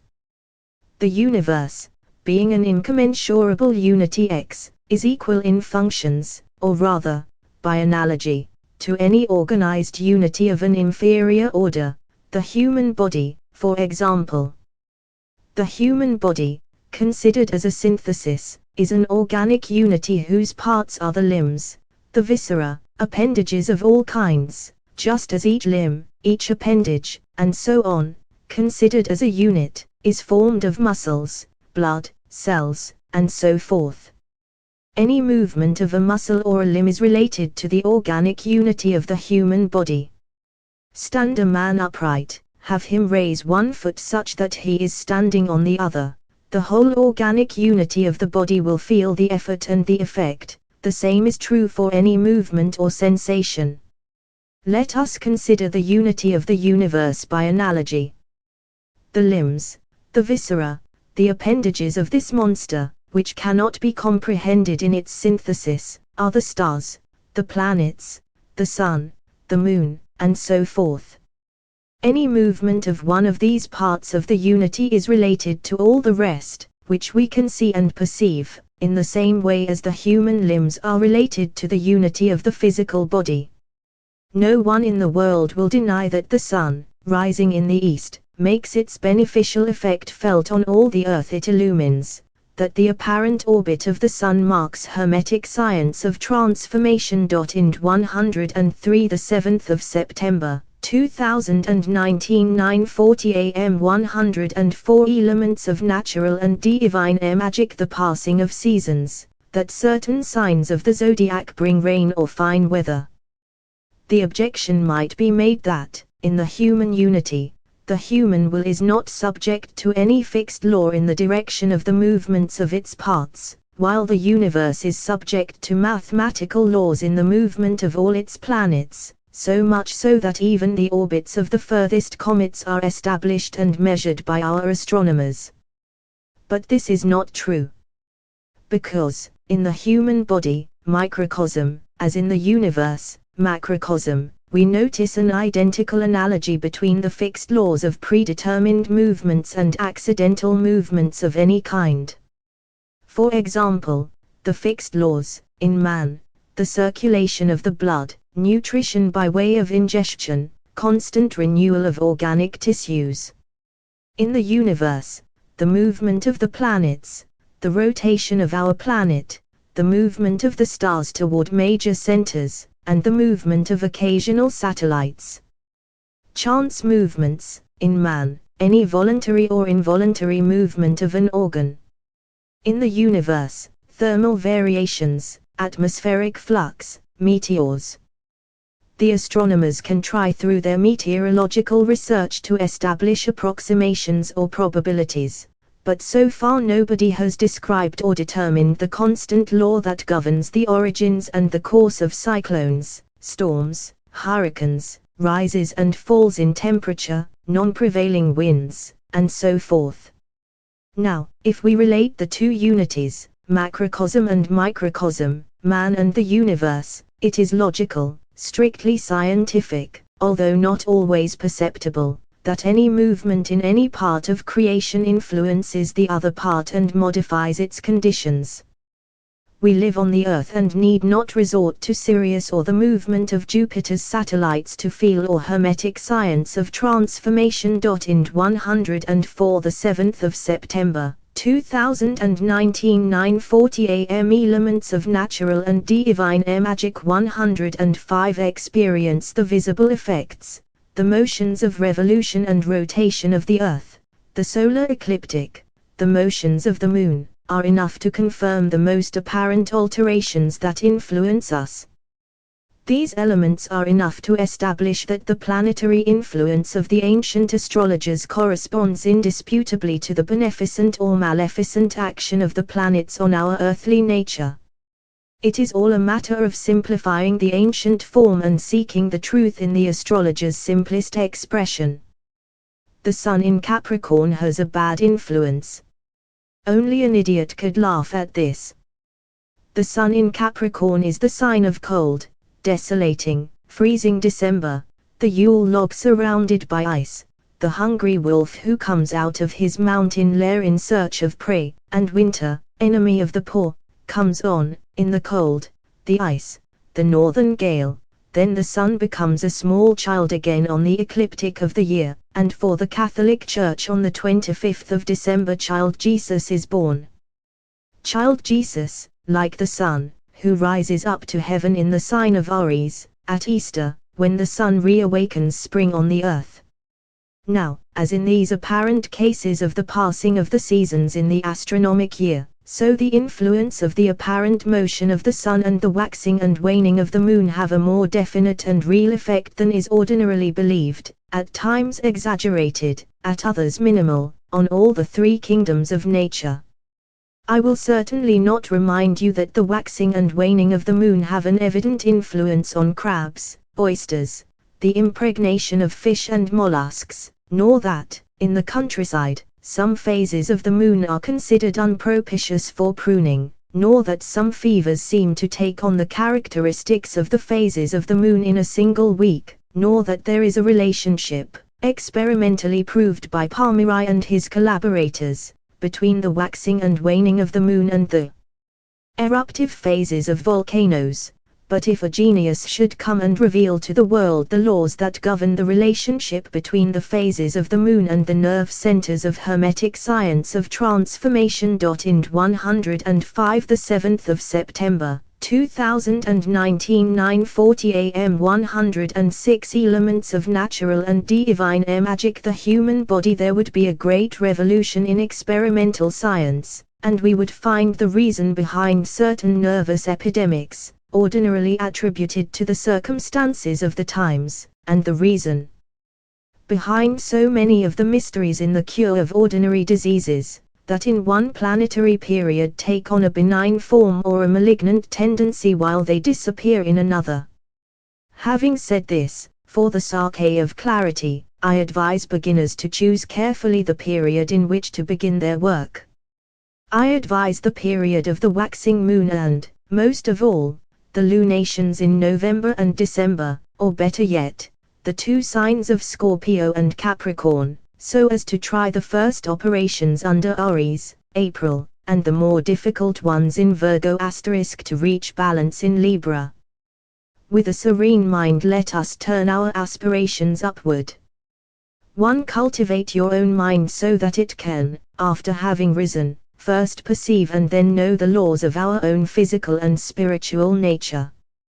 2. Work toward perfection in yourself so that the nature of the * thou knowest well, my son, that you are the son of Virgo, Virgin, and if Virgo thou violatest thou killest the seed of thy people and becomest an incestuous parricide, and so thy brain will burn. But if Mercury thou canst draw with Virgo the glorious, placing the crescent moon under her feet, thou, in thy turn will become the father of demigods. For if thou canst unite, with Ariadne's ancient thread, the water of Orion and the white Mercury of Virgo's moon, and canst keep off the fiery Mars, your eyes will see sights never seen before and thou wilt harvest miracles with the scythed moon turned toward the earth. So, if thou dost recognize me as thy father, thou must succeed in tearing the secret from me, driving the cane of thy insufflation away from Moses's and Aaron's rod, which is my rod, and keep thyself one, if thou dost not want me to destroy thee through my generosity. Here thou wilt see the Saturnian secret, which is the gift of life and death, of love, of generation and plenty, and thou must not forget that in Virgo thou, using the methods of our art, shall prepare the rod, La Virga, as thy master teacheth thee, with no knot, and cleanly cut with the scythe in the form of a consecrated crescent, without Virgo's rod, Virga di Virgin, thou canst not become a magician. Thou must not misunderstand me or thou wilt sow your Mercury in the sand, nor expect me to write more clearly. Thou must ask thy guide for the intelligence of this. From my book, Del Stelle Dia Soli. Hermetic Science of Transformation. Ind 106, the 7th of September, 2019, 9:40 a.m. Elements of Natural and Divine Magic. 107 Beast, while we are still alive on earth, be conquered by spiritual supremacy. 3. Enter into rapport with the invisible beings around you, dominate the bad and the inferior, and learn from the more perfect, to get closer to the supreme truth. 4. Penetrate the laws that govern each earthly realization, and use them when it is right to do so, to help your fellow men. 5. Prepare the spiritual progress of mankind with all your might, because as the spirituality of men progresses so civilization proceeds, since civilization means realization of the spirituality of the masses. 6. Strengthen bonds of brotherhood between men, and by solving the problem of souls, solve the social problem of peoples. This is the scientific and humanitarian credo of occultism, but it is not a program for one life, but for centuries. It is the program of the priesthood of science.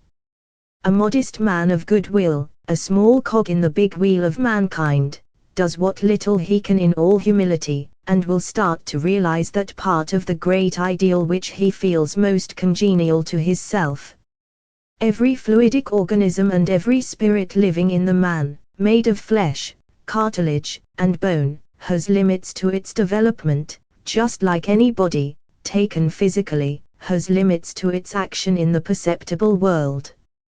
I will explain using this example. All able-bodied men can live the human life, but one can become an athlete with the powers of Milo of Croton, and another, with all the will in the world, cannot lift an iron bar that weighs 100 pounds.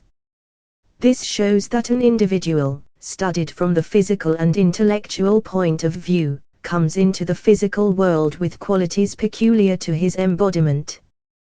This represents all that is called the destiny of a man. I recommend my learned readers to study this problem deeply. And Hermetic Science of Transformation. Ind 107, the 7th of September, 2019, 9:40 a.m. 108 Elements of Natural and Divine Magic. To come to a precise idea of it, because there is nothing that puts such a damper on illusions as this consideration of man in his physical and intellectual reality. We must distinguish all the factors that are part of the formation of a man who acts in the human comedy. A. Physical heredity, which is one of the achievements of modern science but which the ancients knew and studied all the same. Conquest of a truth that will never again be modified, simply because it is a truth. B.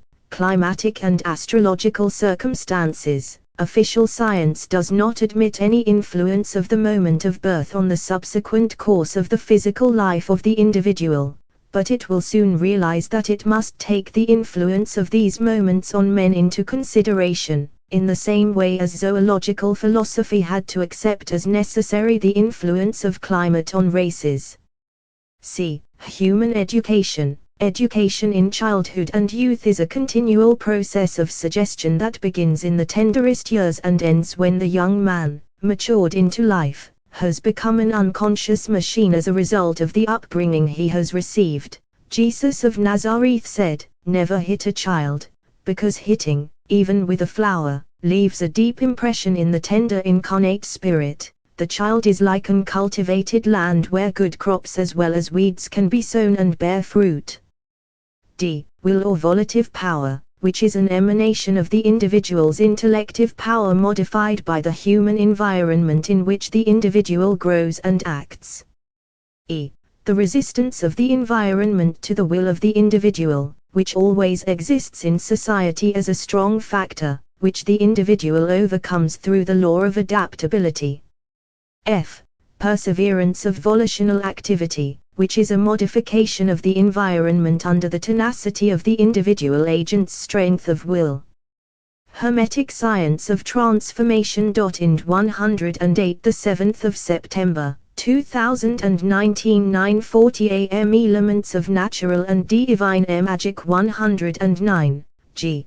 The intelligence or spirit of intellectual light, which is always impeded or modified in some aspects in life by the action of the 6 preceding elements. Educating and remaking your conscience, stripping it of any influence to which it is subservient, ancient superstitions, environment, habits, deceitful visions, servile imitation of established types, is necessary. The master key to the educational idea of our personality is to be found in this purification of conscience from the mists of human convention.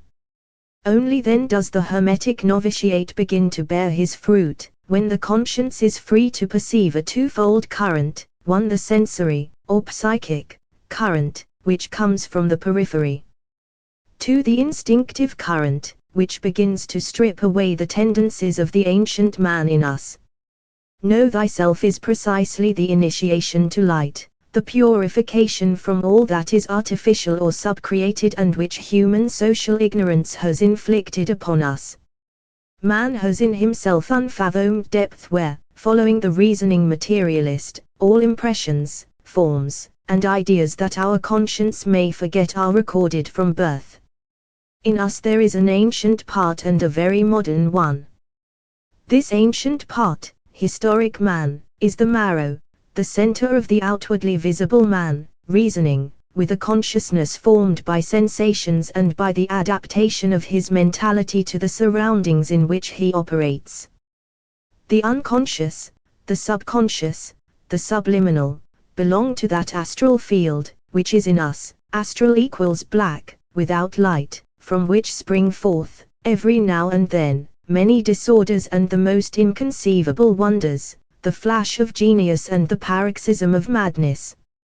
Identify this field as a core, an entity, a person, and there you will find a historic unity of your spirit throughout all your past lives. The scientific word for this historic individual, who is our solar soul, shrouded in a cloud of black mist, has not yet been invented, because Hermetic Science of Transformation. Ind 109, the 7th of September, 2019, 9:40 a.m. 110 Elements of Natural and Divine Magic. The historic personality in us is not only soul or spirit or pure breath but a whole of special activity, which comes to our consciousness as living and vegetating men, like the prompter for the characters in a comedy, in the most critical moments of forgetfulness and impotence. In the simple symbology of the Kabbalists, the upright triangle, is the apparent, conscious, visible, and perceptible life, the man who lives in the full consciousness of external reason, the man with his head held high, above the level of the earth. If the triangle is turned upside down, b, like a wedge stuck deep in the earth below the level of the earth, it represents the mysterious occult life, in the unfathomable darkness of the death of man, the vital man in his unconscious, the misty, dark, deep astral field, which does not belong to the outward, visible life, BAACA the double triangle, that is, the penetration of the two, C, such that the level, A, is fixed at the middle intersection of the sides of the triangles, is the magician, a man integrated between apparent external consciousness, upright triangle, and the occult part of his consciousness, inverted triangle, which stands in place of the occult God with all his powers. The unconscious and its intentions manifest themselves through spontaneous actions shooting out without conscious and volitive control. Freud uses the two words interference and intention, therefore he attributes to this internal area, which reveals itself through slips and surprises, intentions, which are volitive actions, and gives the unconscious, astral field, not only the capacity to retain images and impressions but also an eonian power, that is, a personality capable of conceiving the same acts as our conscious personality. This is not Freud's conclusion, but mine, from the point of view of magical philosophy, the consideration of impressive powers, of a second Hermetic science of transformation. Ind 110 the 7th of September 2019 9:40 AM Elements of Natural and Divine Magic 111 Complete personality represents the stumbling block for all philosophies. The internal man is the father, Kies, Aries, Fuisti, the conscious man, the inhibitor, who, through his education, and the ideas inculcated in him, and from the milieu in which he lives and his respect for civil, moral, penal, and religious laws, suppresses any manifestation of the historic personality, as soon as that personality diverges from the life conforming to the reactions of the external and conscious character. This censorious obstacle, be it pre-existing or recent, is a huge bridge that deters the common man from the attempts in magical experiments, since the obstacle is not only spiritual in the common sense of the word but has power over all physical and mental life, influencing success in practical life as a reasoning inhibitory power, at times instinctive, more often marked by sentimentality, with 100 different faces, and imitative in origin. I consider this theory of Freud only in relation to the psychology of the researchers in magic and of the practitioners of the orders or brotherhoods of Isis, and I must separate the psychoanalytic concepts from other elements of our practice, even admitting that psychoanalysis encroaches upon the field of our philosophy and carries elements of the latter into the scientific field. Fue, sum, ero, I am, I. If, when you find yourself on the edge of the deep astral abyss, you ask who your God is, the voice answers you, I am the one who was, is, and evermore shall be. Death did not change me, any more than the dispersed ashes of my corpse that was has reduced the power of my being. An ancient initiate asked the voice which told him the truth, who are you? And it answered in the teaching of Pythagorean mathematics, which can be translated thus, I am in you, and for you. I am not you, that is, your mind. You have prayed, that is, in the form of prayers you have impregnated the Hermetic science of transformation. Ind 111 the 7th of September 2019 9:40 AM 112 Elements of Natural and Divine Magic Invisible Beloved. I, the voice who speaks to you, am the fruit of your act, I am the Mercury of your intellect. Osiris acts upon Isis, Horus is born. 3 is the ternary, it is Mercury, it is the fruit, the product of the first binary. The first problem, which faces the initiate, to this integral science is to ask his Hermetic light, whose source no man knows, who are you who manifest yourself, bringing me truth? Some say, it is me, my ingenuity, ingenious, the genius in me. Some say, it is an angel, angelus equals messenger. Some say, it is a daemon or a god. If he does not understand the law so simply expressed in the Kabbalah, he will never understand it, like the inspired mystics of religious forms of all kinds. Well, that voice, essentially hermetic in nature, should answer, I am not you, but I am not a stranger to you. I am in you for your sake, and I am not you. The unknown wise man is approaching. Hermes is the Greek name for the Latin Mercury. Nebo, Hermes, Mercury, Lucifer, Holy Spirit, are synonyms for the same state of being of human intelligence whose secret laws are still forbidden to men. It is this intelligence, which is changed from light into force and produces the forms of magic that tend to be objective, from magnetism to the projection of psychic forces, to the different forms of mediumism, and throughout those phenomena in which an ungraspable intelligence watches, and which one man considers the spirit of the dead, another a demon, and still others an angel. What is most important is that Hermes manifests himself, since the light of Hermes will lead you to integration, because you will begin to see the external and internal worlds in a way and with a feeling that is different from the way you saw it yesterday. Hermes must bring us to an understanding of mental motion outside of any place, surface, or point. Hermetic Science of Transformation. Ind 112, the 7th of September, 2019, 9:40 a.m. Elements of Natural and Divine Magic. 113 Man can, through the analysis of his mind or mental motion in its dimensionless space, join with the universal mind motion, which must fill the same space, and draw upon its thoughts and knowledge. If you conceive the dimensionless space of mental motion and the motion outside of any place, time, in the operations of the mind, does not exist. The human mind, if you hermetically penetrate this function, identifies itself with a universal mind outside of time, drawing from it a divine virtue that changes into miraculous powers, although they are miracles only for the masses who ignore the universal law. The standard examination of the elements that go to make up man, the ternary of intelligence, physical body, and sidereal or astral body or perispirit, is synthetic, but the examination must go further, so that also those who are followers of elementary spiritualism, through the simple light of reason, may understand that the three terms of spirit, perispirit, and physical body are harmoniously related to each other. Harmony is the correct proportion of relativity between the trinitary elements making up the synthesis that is man. In fact, as the circumference is proportional to the radius, as the contents are proportional to the container, so the perispirit is not relative but harmonizes with the physical body and the spirit.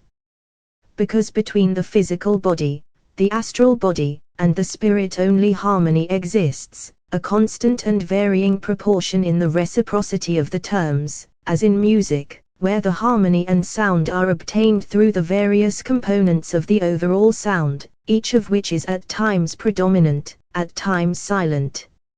Music is the most exact expression of the harmony of the three elements that constitute man. The harmony of sounds is the expression, established as a law, of their reciprocity. One can observe in practice that the necessity for man to adapt himself to the environment in which he lives develops, in greater or lesser proportion, his spirit, his perispirit, and his physical body. In Hermetic Science of Transformation. Ind 113, the 7th of September, 2019, 9:40 a.m. 114 Elements of Natural and Divine Magic. A society of gladiators the physical body predominates, in a society of intellectuals the spirit dominates, and the sidereal body represents the connecting link between one and the other, and it follows somehow in its development the law of compression of resilient bodies that absorb the shock of a collision between two opposed forces. From another point of view, it acquires the tensile properties of the elastic bodies that, although allowing the distancing between two extreme factors, spirit and matter, preserves the power of reuniting them as soon as they come back to the state of inertia. The analysis of the functions of the sidereal or astral body is long and difficult, and in order to understand its entire essence one must be greatly advanced in the production of the phenomena of natural magic and in the development of one's astrality. I cite the case of materializations. Even the people who have studied in particular the materializations achieved through mediums repeat a commonplace of spiritual philosophy, that each materialization is an exteriorization of the astral body. In fact, this is not so, because there is no materialization without the contribution of both the spirit and the physical body, and only the projection outward belongs to the perispirit.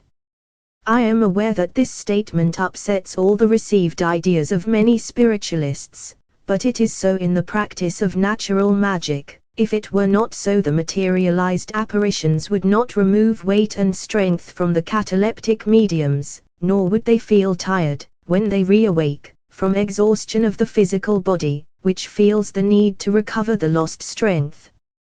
In the spells of black magic, enchantments, evil spells, acts of sorcery, a part of the perispirit is not expelled from the body to be attached to the objects involved, but the sentiment of love or hate is materialized through the exteriorization and fixing of magnetism in the physical body, under the action of the spirit over the sidereal body, which in the magician, through the masculine action of the inspiring intellect, operates like a feminine element in the realization of the active conception and the plastic nutrition of the concrete fact.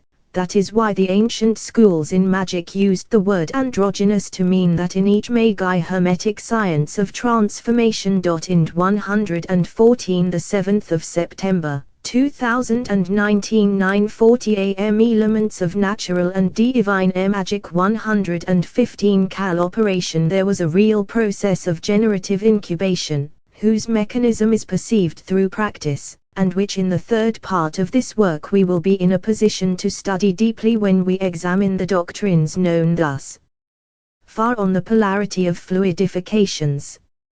Going back to our procedure of the analysis of man, we must realize every day that the instinctive or fatal aim of man is corrected by necessity, just as a projectile or a bullet expelled from a gun is deviated or stopped in its trajectory by an obstacle. The man who is free of himself acts according to the intelligent primal action that placed him among the living.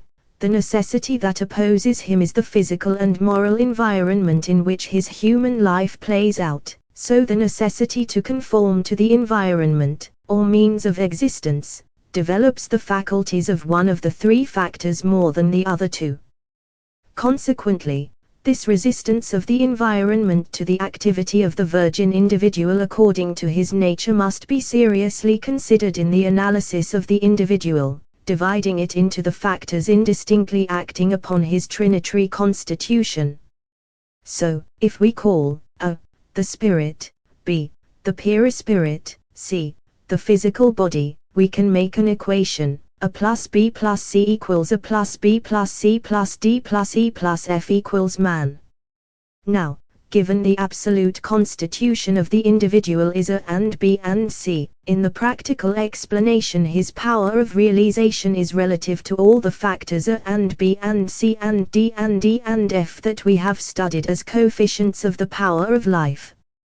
Two men, born of the same father and mother, factor A, in the same month and country, factor B, vary in their human education, factor C. The one can develop his physique more, the other one his intellect. Hermetic Science of Transformation. In 115 the 7th of September, 2019 9:40 AM 116 Elements of Natural and Divine Magic. The one may not have developed his will in an environment that is continually hostile. The other may be so strong and powerful as to modify the environment according to his will.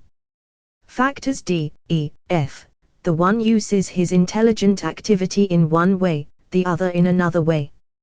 Now, there is a larval element that acts on the mind of every man, and it is the fantastic dream of each. It has a nature similar to that of fantastic pride, the vain long for the greatest honors, the libidinous for subjugating every beautiful woman to their powerful masculine pride, The miserly covet money, only the enlightened look for truth alone, above all honors, women, and wealth. If you make use of the law, you will have everything, but do not wish for everything through the law or by bending the law to your own ends, otherwise not only will you not reach your aim but you will also bring all hell down around your ears if you wish for things that the just gods will deny you. Divine magic considers the truth one, the light one, God one, matter one, the universe one, the force one. The way of perceiving this single intelligent force must be the same for all initiates, as it is one in its synthetic essence of being and one in its perception, and when an initiate studies and progresses in Naples he must feel and see this single truth and its laws in the same way as another who studies and progresses in Copenhagen, Melbourne, or Lima.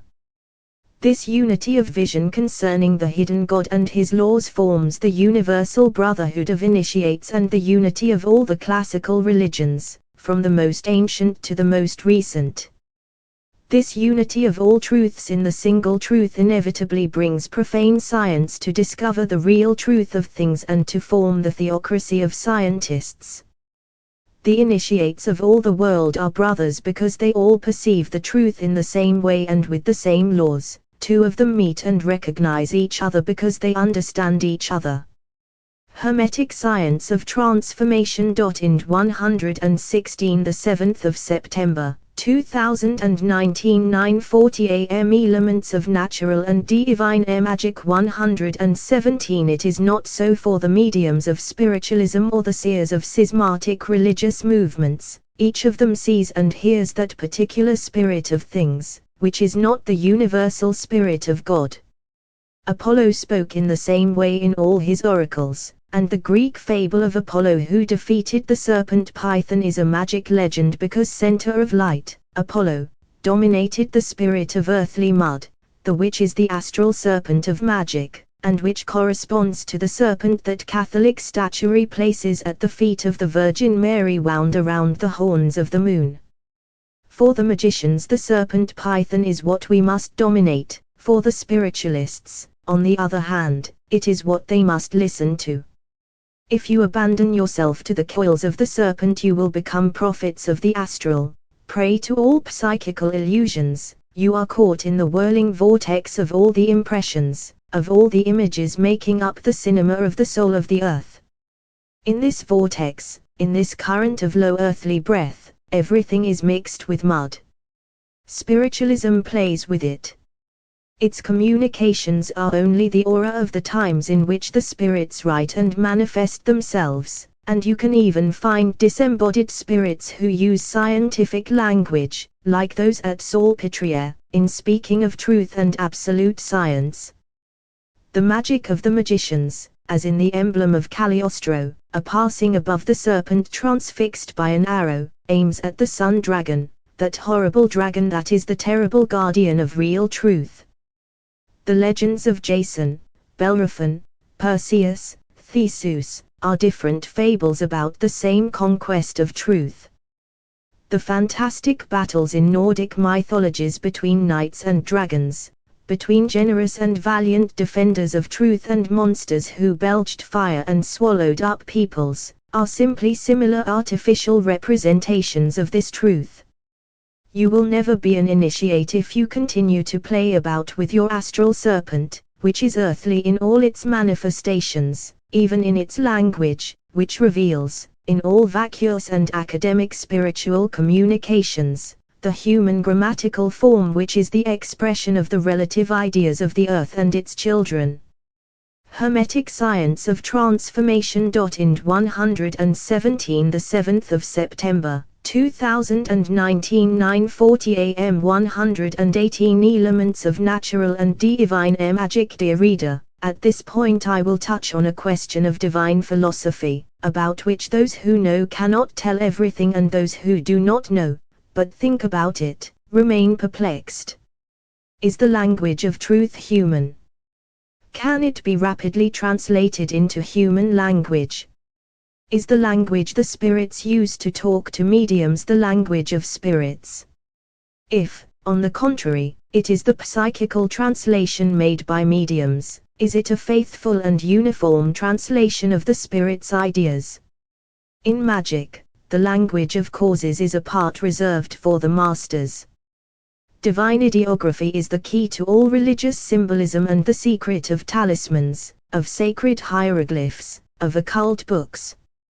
This key is won from the invisible, through a continuous communication of our ego with the world of causes, as soon as the terrible serpent dies, transfixed by the initiate's willpower. You will get the key from Saint Peter the Apostle at the gate of mystical paradise, if you are a Christian, or Isis, stretching out her white and elegant hand, will let you touch it if you prefer to enter the Egyptian garden. In any case, only then will you have a complete knowledge of signs and of the power of characters both in divine and natural magic, and only when your virtue has made you deserving will you know how to use them and what they correspond to.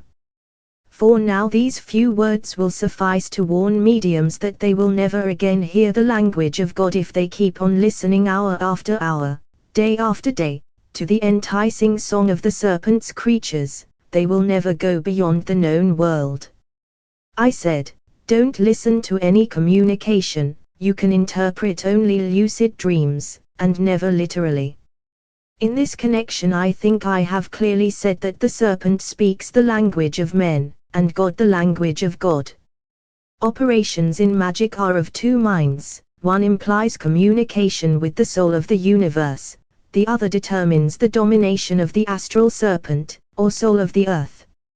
Hermetic Science of Transformation. Ind 118 the 7th of September, 2019 9:40 a.m. Elements of Natural and Divine Air Magic 119 Operations of the former kind put man, the one who by working, initiates himself, in relation to the universal spirit.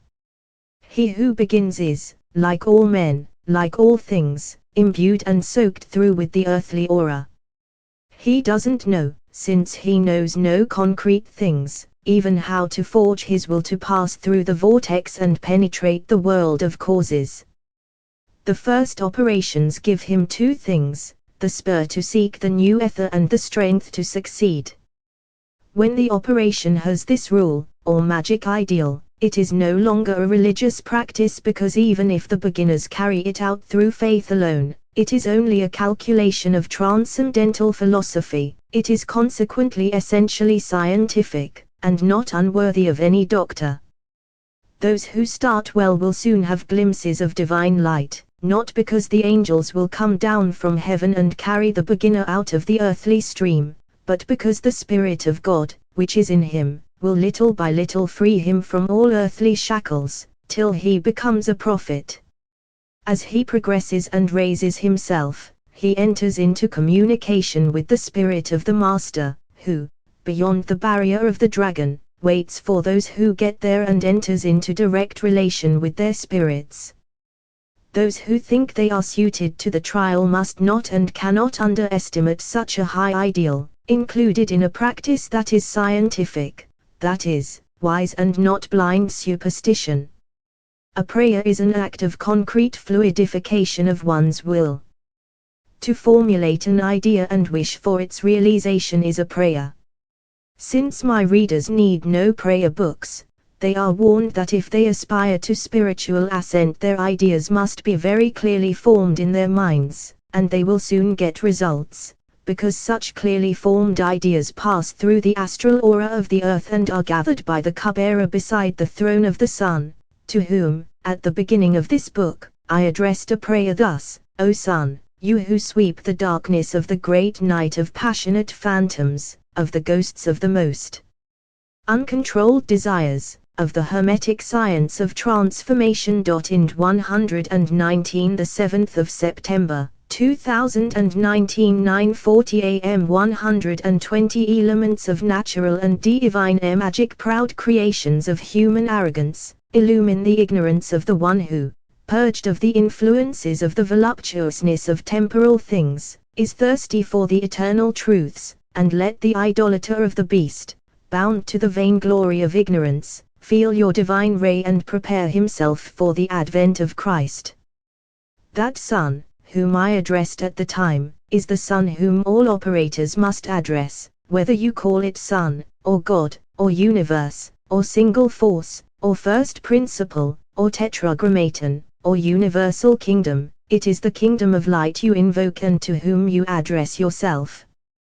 The Holy Spirit, the dove messenger of light, is the ray of the sun shining in your soul. This soul, if it changes into a dove, might make a marriage beyond the limits of known actions. I warn all inconstant men and women to go on playing about with the rules of spiritualism and never to attempt the concrete operations in magic, because they run a great risk. I will explain the risk in theory. The initiation to magic is a wrestling match with the dragon of the astral stream. As in all struggles, one can win or lose, but in this struggle one either wins or dies. As long as you live the common life, the serpent will protect you and sleep, but as soon as you try to go beyond its limits, the serpent awakens and hisses sharply, squeezes you and restrains you. Steadfast men and women of faith defeat it. The madmen who tease it without force and will end by being eaten, because in all magic the interruption of any operation before its completion brings about a terrible reaction, whose effect is exactly opposite to that which the operator aims for. All operations in magic have two periods, one of reaction and the other of action. The former period is negative, the latter positive. It almost always happens that the novice, seeing the contrary effect occurring, stops, frightened, and there is a complete mess. On the contrary, through resistance, insistence, coercion, the operator's efforts are rewarded by positive results.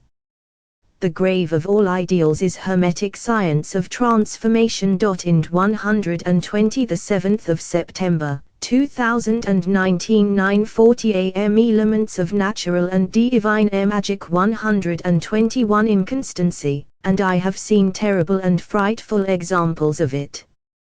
Don't attempt initiation with a light heart, or with the nonsense of so-called common sense. In magic, you must knock assiduously and not stop halfway.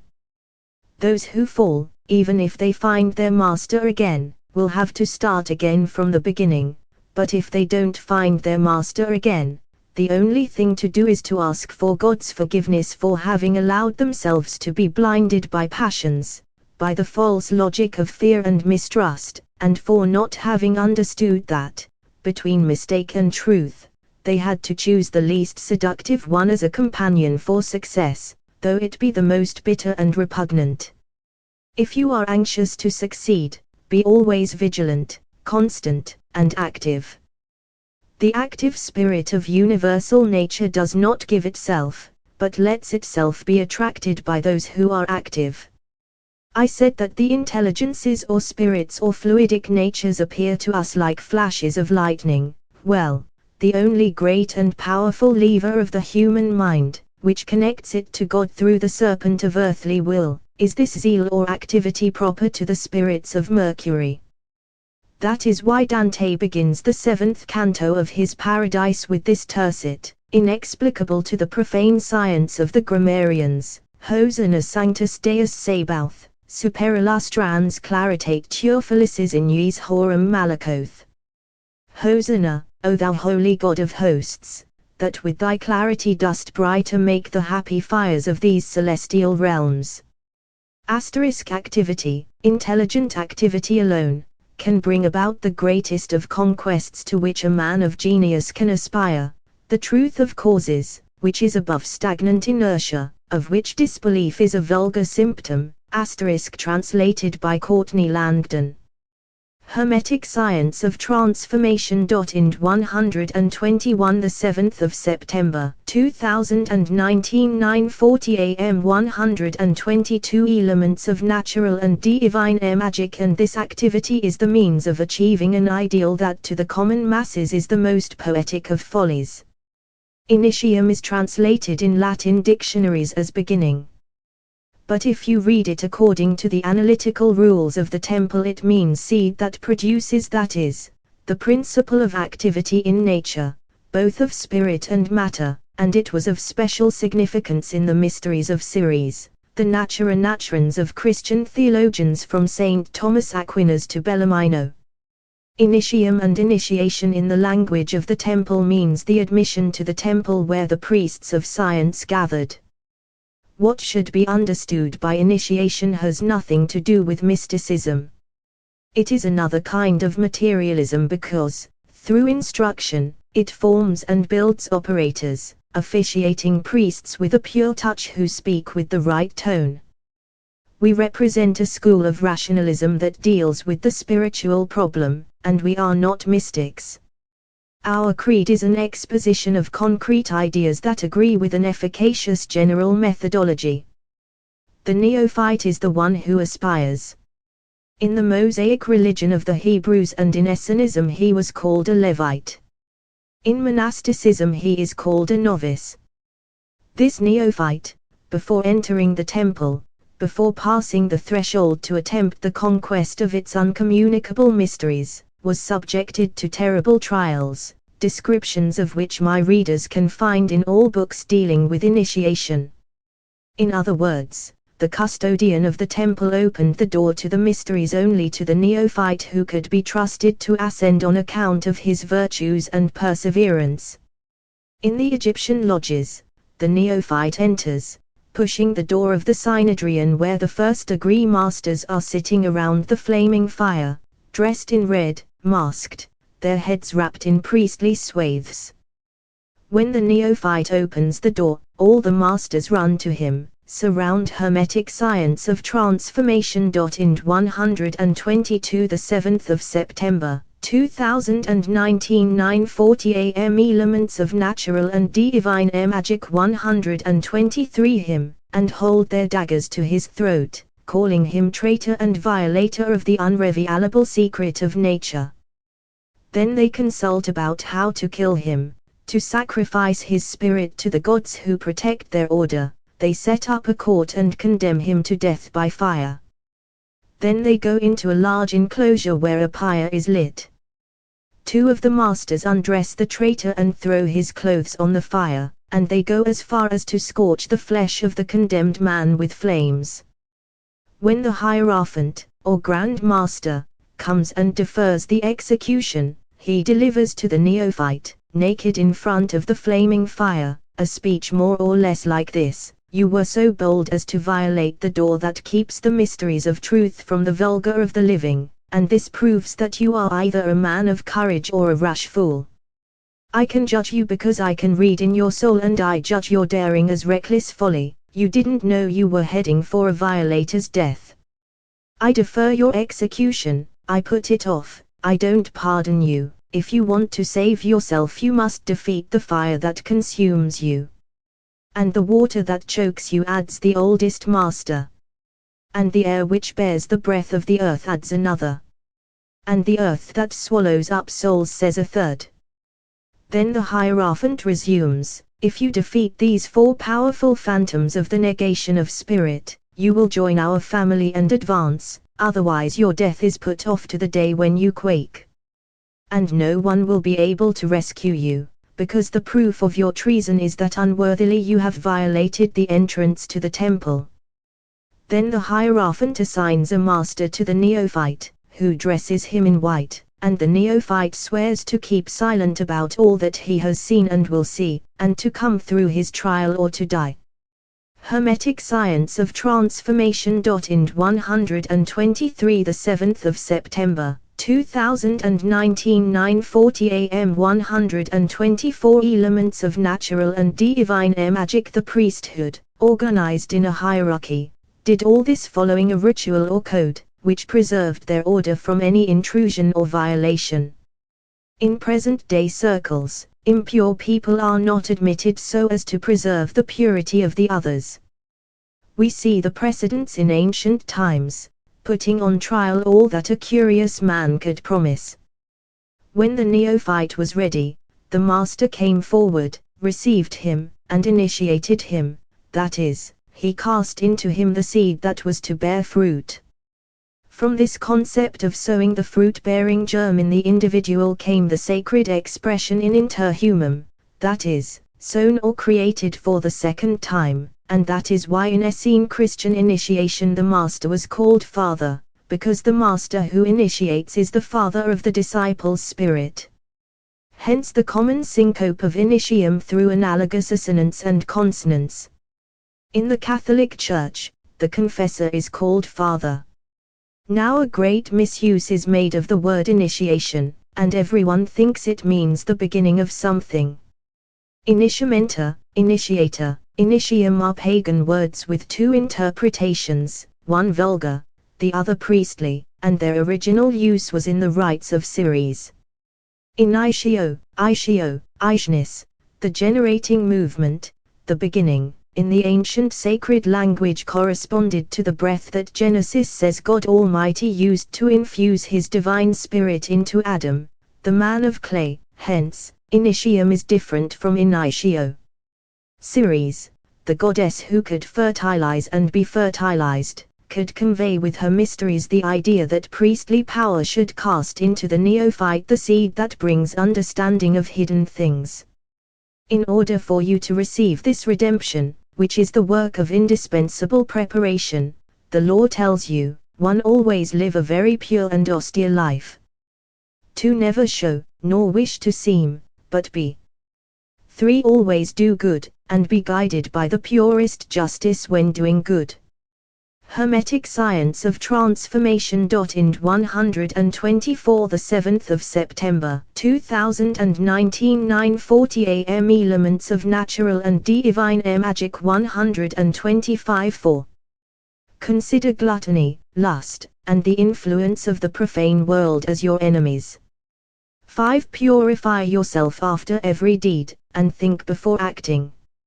6. Say only what you know is true, which you have experienced to be true. Don't give what you don't yet possess. Don't wish for what your impurity prevents you from obtaining. 7. Speak as little as you can. Don't cast pearls before swine, and never lie to yourself. 8. Always be an example of morals and justice, and before violating the law of others think that you don't want others to violate your law. 9. Purify your word through silence, and your body through fasting, and remember that good words, good thoughts, and good actions open the occult kingdom where one thinks and creates, keeps silent and learns. But let's go back to what I promised. The temple was opened to the neophyte only after his trials, and the initiation was the act of entering the temple, receiving from an experienced priest the fruit-bearing seed. That is why, also in our modern language, we call initiate he who has gone into the knowledge of mysteries, and adept he who has reached a realization of them. At this point, it is useful to note that initiation to absolute science is neither obtained nor given in the same manner to everybody.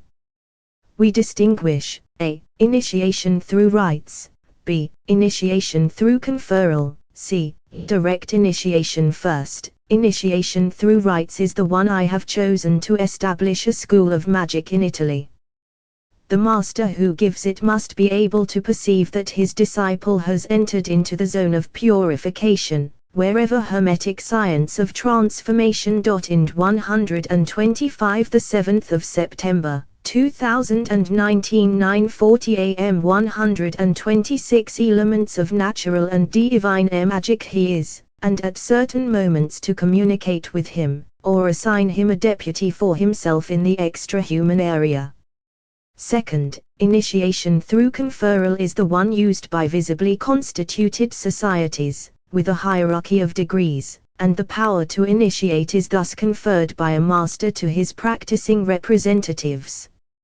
Third, direct initiation, on the other hand, is the communion a master himself makes directly with a disciple, and in this case it is a true dedication of the master to his disciple. This happens only in the case of an extra-human mandate, otherwise no master gives himself. To achieve a realization, magic employs all the external means a man can use, in religions also, the pomp of sacred services, priestly garments, the temple ceremonial, are magic. The same thing happens in sects. But if the pomp is magic in religions, The magic of magicians, taken by itself in its essence, needs only one thing to produce miracles: will. In the great ceremonial of the Catholic religion, the Requiem Mass, the Te Deum, are real and great collective operations. The priests, led by a senior operator, perform the analogous ritual, and sing and pronounce words, which have a power that depends upon those who sing and pronounce, upon the faith of a congregation, which is present, prays, and takes part in the ceremony.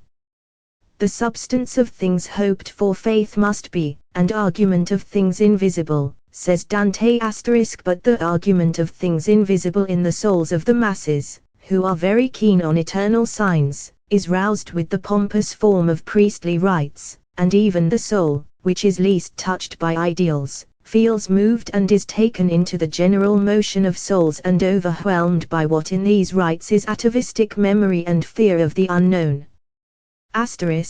Paradise, Canto XXV, 11.6465, trans by Dorothy L. Sayers and Barbara Reynolds, London, Penguin, 1962. Trans. Hermetic Science of Transformation. Ind 126, the 7th of September, 2019, 9:40 a.m. Elements of Natural and Divine Magic. 127 books have been published lately on mass psychology, but philosophical research, which ignores psychic force and its contagion, will always be superficial in its consideration of psychology and its paradoxes. In churches, processions, revolutions, civil ceremonies, the key to the general commotion lies in stimulating the feeling pervading the chain of all the participants' psyches. In a brave army, even those with cowardly souls become courageous, and we need only visit the shrines of the Madonna of Lourdes or the Madonna of Pompeii to study how the most balanced soul feels moved and overcome at times of mass crisis of faith.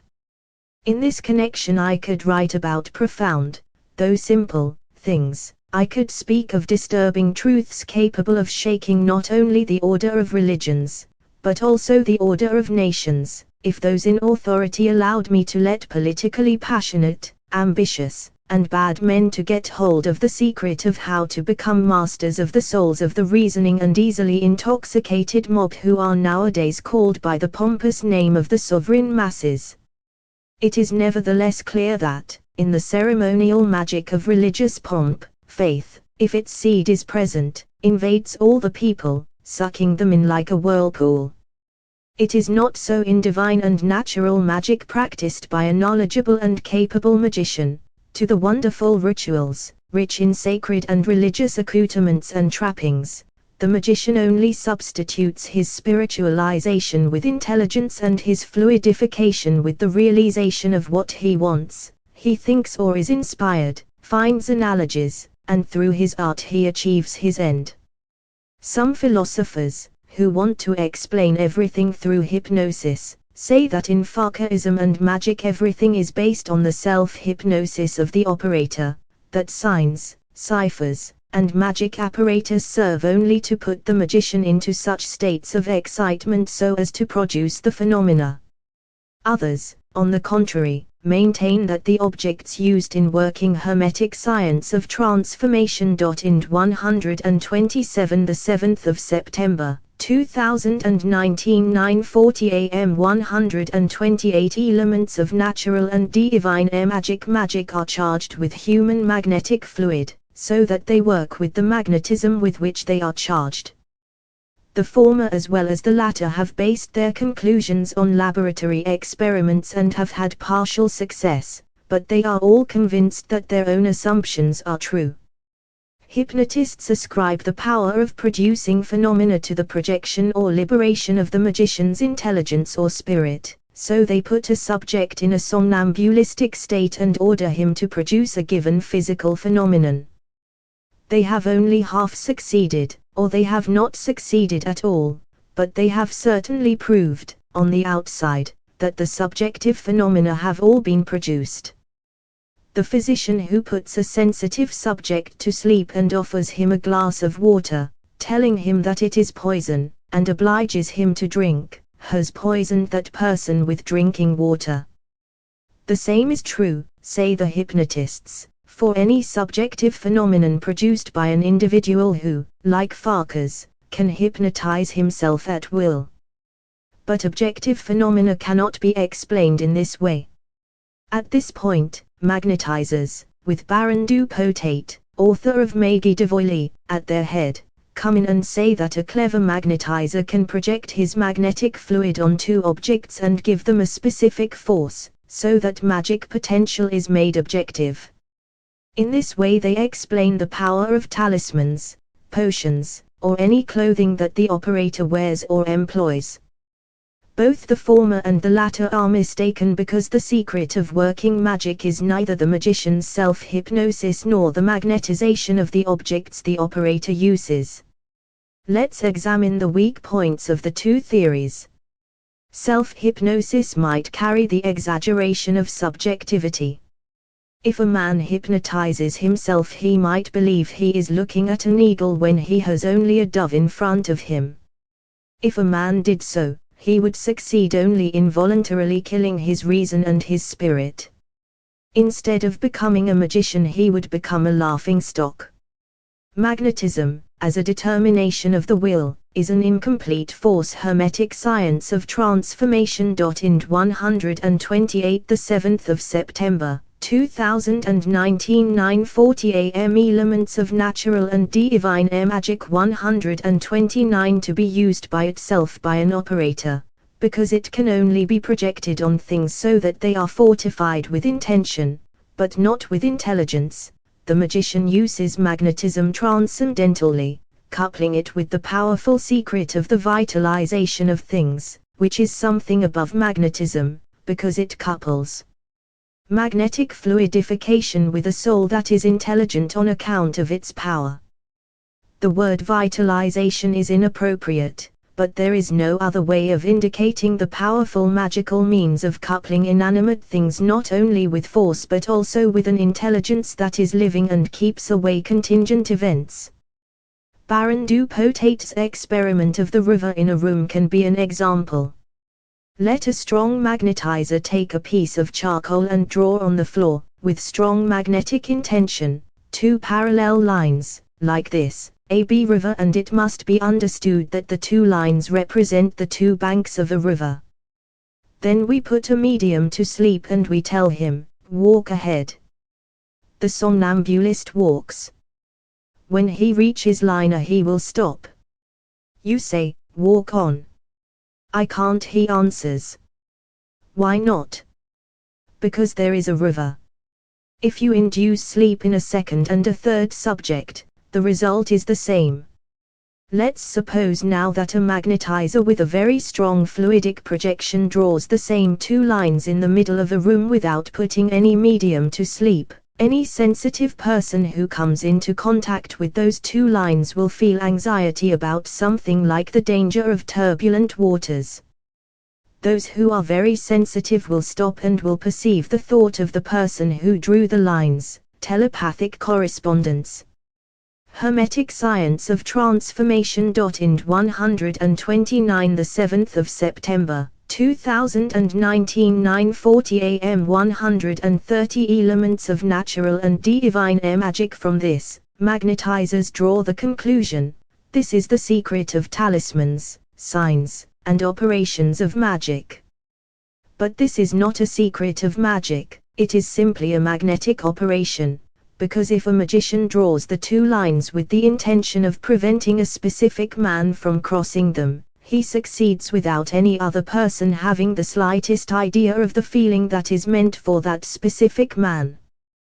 The magician takes not charcoal but any object that leaves no trace and draws a line CD. He establishes that this will be an insurmountable obstacle for a Mr. Smith who must come. Now, that line is an obstacle only for Mr. Smith. Is this a question of magnetism, fluid, or intelligence? Let's go further on. This Mr. Smith who must not go beyond the obstacle intuitively receives the warning that he must not go that way, even before he draws near. Perhaps in him there is something like a reasoned wish, The thought that it's better not to go that way, a hand keeps him back while a spirit speaks to him, giving him an excuse not to approach the area. In this case, magnetism is coupled with something, which is the secret of operators in magic, and has nothing to do with known and recognized forces. The word vitalizing is imperfect because vitalization can be magnetic but not intelligent, that is, it is not capable of insight and judgment. First of all, one must possess will, because a magician tries to end his career as he begins it, which is doing away with all means, and using only his wand as his scepter, because the scepter of modern-day kings is only the corruption of the magic wand of the magi of the ancient priestly theocracy.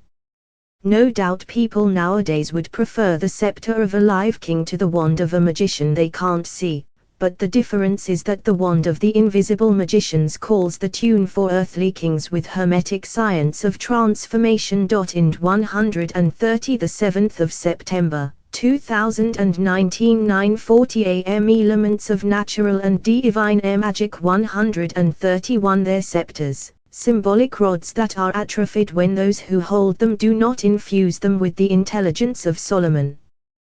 Human society values highly an illustrious name, a noble family and their ancestors. Without names, any vanity would be dead, and the pride of those who want to dominate their fellows, either through fame or the privilege of their origin or the prestige of academic honors, would be mortally wounded. All those who wrote for and spoke to the masses in the name of science or absolute ideas were content to be humble soldiers, apostles, and not authors of the ideas they spread. Who is the author of the Bible? Moses perhaps. Perhaps the builders of the Second Temple. Who is the author of Christianity? Jesus of Nazareth perhaps. Who is the author of Plato's Dialogues? Plato perhaps. Who is the author of the Iliad and the Odyssey? Homer perhaps. Who is the author of Le Roman de la Rose? Who is the author of the truth contained in the Divine Comedy? Those who see and know are the artists of manifestations. The author of truth is absolute wisdom, that is eternal truth, whose profane, individual name is God. In history, the authors of great renewals, of redemptions, of humanitarian revolutions are only names of ideas, the personification of absolute truth in relation to society and the times. The mob believes that men are the authors of political changes in Greece, North America, England, Italy, but sound philosophy recognizes in each man a spirit of justice sent by the world of causes with the mission to accomplish divine will on earth. The idea of freedom of the people, as well as the concept of human rights, and of the emancipation of women from servitude to male masters, the abolition of slavery, have no authors. The apostles of those ideas are not, and will not be, their authors. They are, and will be, good or bad interpreters of universal laws. The collective spirit always speaks through them, and God Hermetic science of transformation. In 131 the 7th of September, 2019 9:40 a.m. 132 elements of natural and divine air magic incarnates and blesses it when it is a spirit of truth and justice, and no word is pronounced against it up above except when the spirit, incarnated for a mission, prevaricates and betrays it. This was the case with Napoleon, not to speak of more recent or contemporary men whose history everyone can learn to judge. Hermetic science of transformation. In 132 the 7th of September, 2019 9:40 a.m. Part 3 The Mysteries of Thaumaturgy Hermetic science of transformation. In 133 the 7th of September, 2019 9:40 a.m. 134 The Mysteries of Thaumaturgy. My dear disciple, having discussed as clearly as possible the general principles of the two branches of magic, we must now face the scientific problem of miracles and wonders in the natural order of unchangeable laws. those who have not studied and practiced what I explained in the first part on natural and divine magic will find some sections of this part not very clear, because the philosophical speculation is related to general principles. I warn you, as a student of the occult properties of the nature of things and of the human spirit, that in this second part I will begin to touch upon some terrible subjects, which, by divine law, cannot be communicated in full to uncultivated men without morals.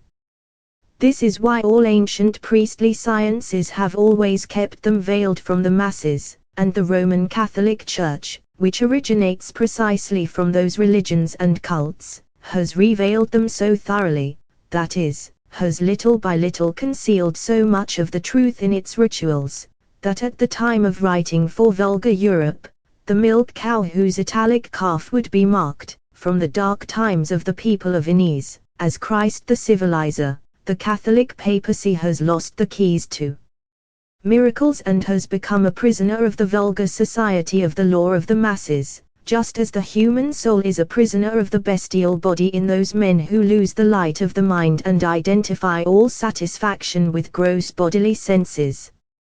Therefore, I am sowing the seed in the receptive and nourishing earth so that in the 20th century the young philosopher of natural occult forces may patiently wait for the magician Pope to again occupy the throne of Saint Peter, the fisher of souls, and so that the plant of occult knowledge finds the one who will perpetuate the truth, and not an abuser who violates human nature at his fellow's expense, because man must never use the science of the magicians to do evil.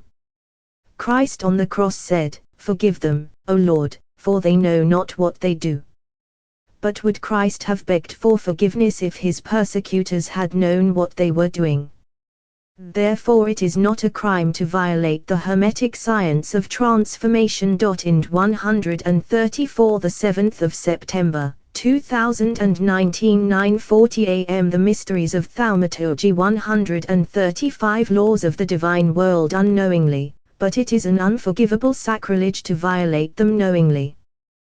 This is one of the basic reasons for the hierarchy of occult initiatory societies, a hierarchy criticized so much by advocates of the average level of intelligences, which contributes to the whole procession of errors and misery in the world, and which, in turn, leads to the divine punishment of human society. My dear reader, at the beginning of the first book I told you that the dabbler has no right to superhuman knowledge.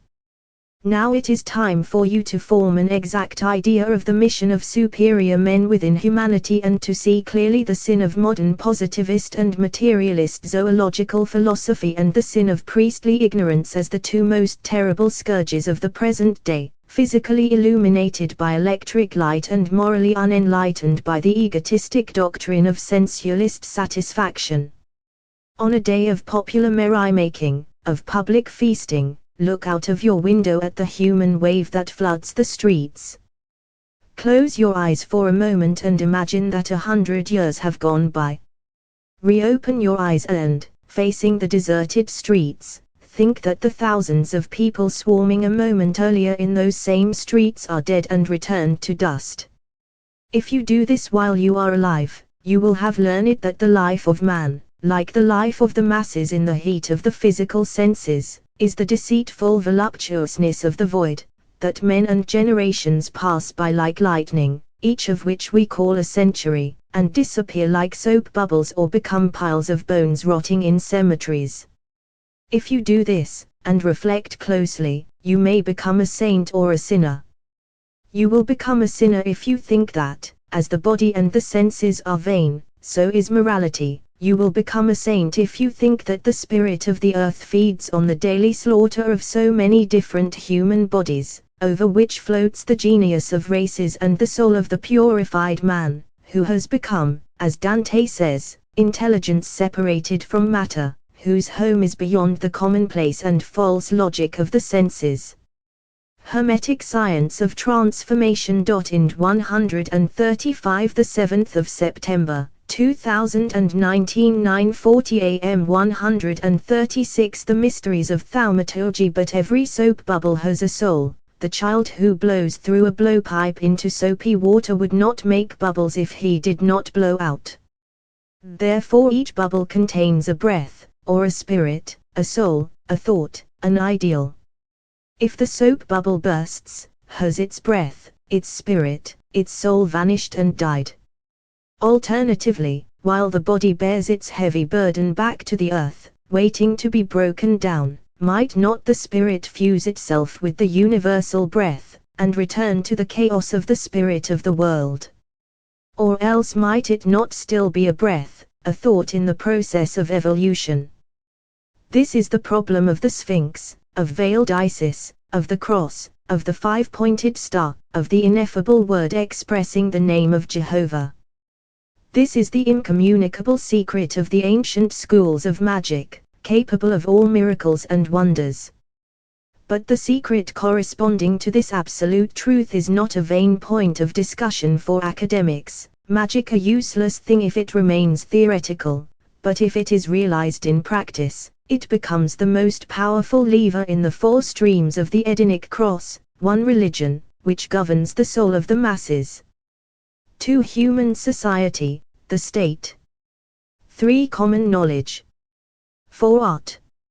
Magic, or absolute science, conflicts with religion when the priests of the latter have lost the key, with human society, when the latter walks in the shadows, illuminating thought with the senses, with profane science, when the finitude of imperfect reason wants to know and judge the infinitude of the invisible, with art, when this eternal manifestation of the greatest ideal gets mired in the mud of a mannerism beyond the two extremes of plastic reality and poetic creation. The godless, the titans of profane science who would build a new Tower of Babel, trying to climb the heavens with matter, and the Hermetic science of transformation. Ind 136, the 7th of September, 2019, 9:40 a.m. The mysteries of thaumaturgy. 137 Nile satanic struggle of the spirit against God becomes eternal in this forced march of the philosophy of the senses against the absolute, the simple and great soul that governs the spirit and the matter of the created worlds. So, human societies, at the mercy of materialist reason, fall into the abyss of matter. So the providence of the divine world is denied, so it is believed, written, taught, preached, and evangelized that spirit is matter and that human thought is the only providential path for the masses to follow toward the infinite of the history of social and earthly suffering. So many lies. And yet the history, which should instruct us, is there, not the anecdotal and wretched history of society in evolution, but the monuments of races and nations witnessing, in myriad soapy bubbles, the presence of the chosen souls of the incarnations of spirits, evolved or sent here to fulfill the heroic mission of fighting the serpent of error and cutting off its head. But the fight is there, between the materialized souls of the masses and the prolific spirit of Jehovah. The rebellious angels are embodied in the philosophy of the state, in the doctrinal egotism of states, in the materialistic investigation of the spirit of things, in the mental unrest determining revolutions without science, while the messengers from the beyond in times of crisis and infirmity in the masses, put things right and go off again. Look for their names in the history of religions, of philosophy, of science, of personal liberty, and you will always perceive the divine light shadowed by the reason of human pride. Therefore, to approach, through magic and the study of its theory and practice, the shores of the vast ocean of the real truth means either to be changed into an angel, or to be changed into a devil, or to be killed by one's own reason and daring, without even justifying oneself before human society and its history. Hermetic Science of Transformation. Ind 137, the 7th of September, 2019, 9:40 a.m. 138 The mysteries of thaumaturgy. So the mysteries of the prime causes, O disciple, begin to lead you by the hand through the hell of human knowledge, in the search for the reason behind miracles and wonders. But your search, your tiring mission, will be a totally wasted effort if you do not practice. Practice alone gives, in our science, the right to arrive, but the key to all practice depends on the sanctity of the disciple. Without sanctity or the subsequent purification of your spirit, you will never accomplish divine work, and if you manage to do something without sanctity, you will be doing the devil's work. To become a saint. Here is a paradox for the reader who is well informed about scientific studies and modern methods, but we must understand sanctity not as the masses understand devotion and bigotry. The saint is he who identifies his human reason with the fatal reason of things and of spirits. The saint is an altruist who considers himself as a traveler in a hotel, during a stop on his journey toward the infinite, final evolution of all created things. The saint is he who has the wisdom not to delude himself about visible reasons and who makes himself worthy of the science of God. So you will find your sanctification only in love for your fellow, and so you become a lesser Jesus of Nazareth and will sacrifice yourself voluntarily, loving your neighbors, extending your hand to your brother to redeem him and lead him to spiritual enlightenment, and in your hands magic will reproduce ancient legendary wonders, your rod will blossom, and you will sow goodness all around you. And while a part of mankind thinks and illuminates the other part with electric light, you will be a soldier of this other part, and you will be a beacon to the souls on this earthly journey to stop repeating it or to repeat it at will. Philosophy is studied, ideas are discussed, symbols are explained, but in order to learn the magical art after you have learned the philosophy of magic, you must possess three things. Hermetic Science of Transformation. Ind 138, the 7th of September 2019, 9:40 a.m. The Mysteries of Thaumaturgy 139. 1. Will without desire. 2. The strength to act without ceasing. 3. The practice of not making mistakes. He who desires is unable to will. Desire is an appetite of illusion, which paralyzes will, whose mechanism becomes most perfect in the absence of any desire. The man who desires a woman becomes her slave. If, on the contrary, he wants her, he makes her his slave. The man who desires money is a miserable beggar of fortune, but he who wants it, dominates it. The magician who desires is not a magician and does not work miracles. But nobody can exactly tell where desire ends and will begins, only your philosophy can explain it to you. The second necessary thing is strength. Do you know why a seed planted in sea sand bears no fruit but when sown in a vegetable garden bears fruit? Because the sea sand is rich in salt and is not productive, and the earth of the vegetable garden has the strength to give life without ceasing. That is why the magician must possess the strength to transform himself into the individual forces of nature to produce, like nature, all its miracles and wonders. He must have the strength to nourish the seed like the earth of the garden, or to destroy it like the salt of the sea sand. The strength to continue without ceasing is like this in the immutable constancy of nature, and it is the same in those who want to work miracles.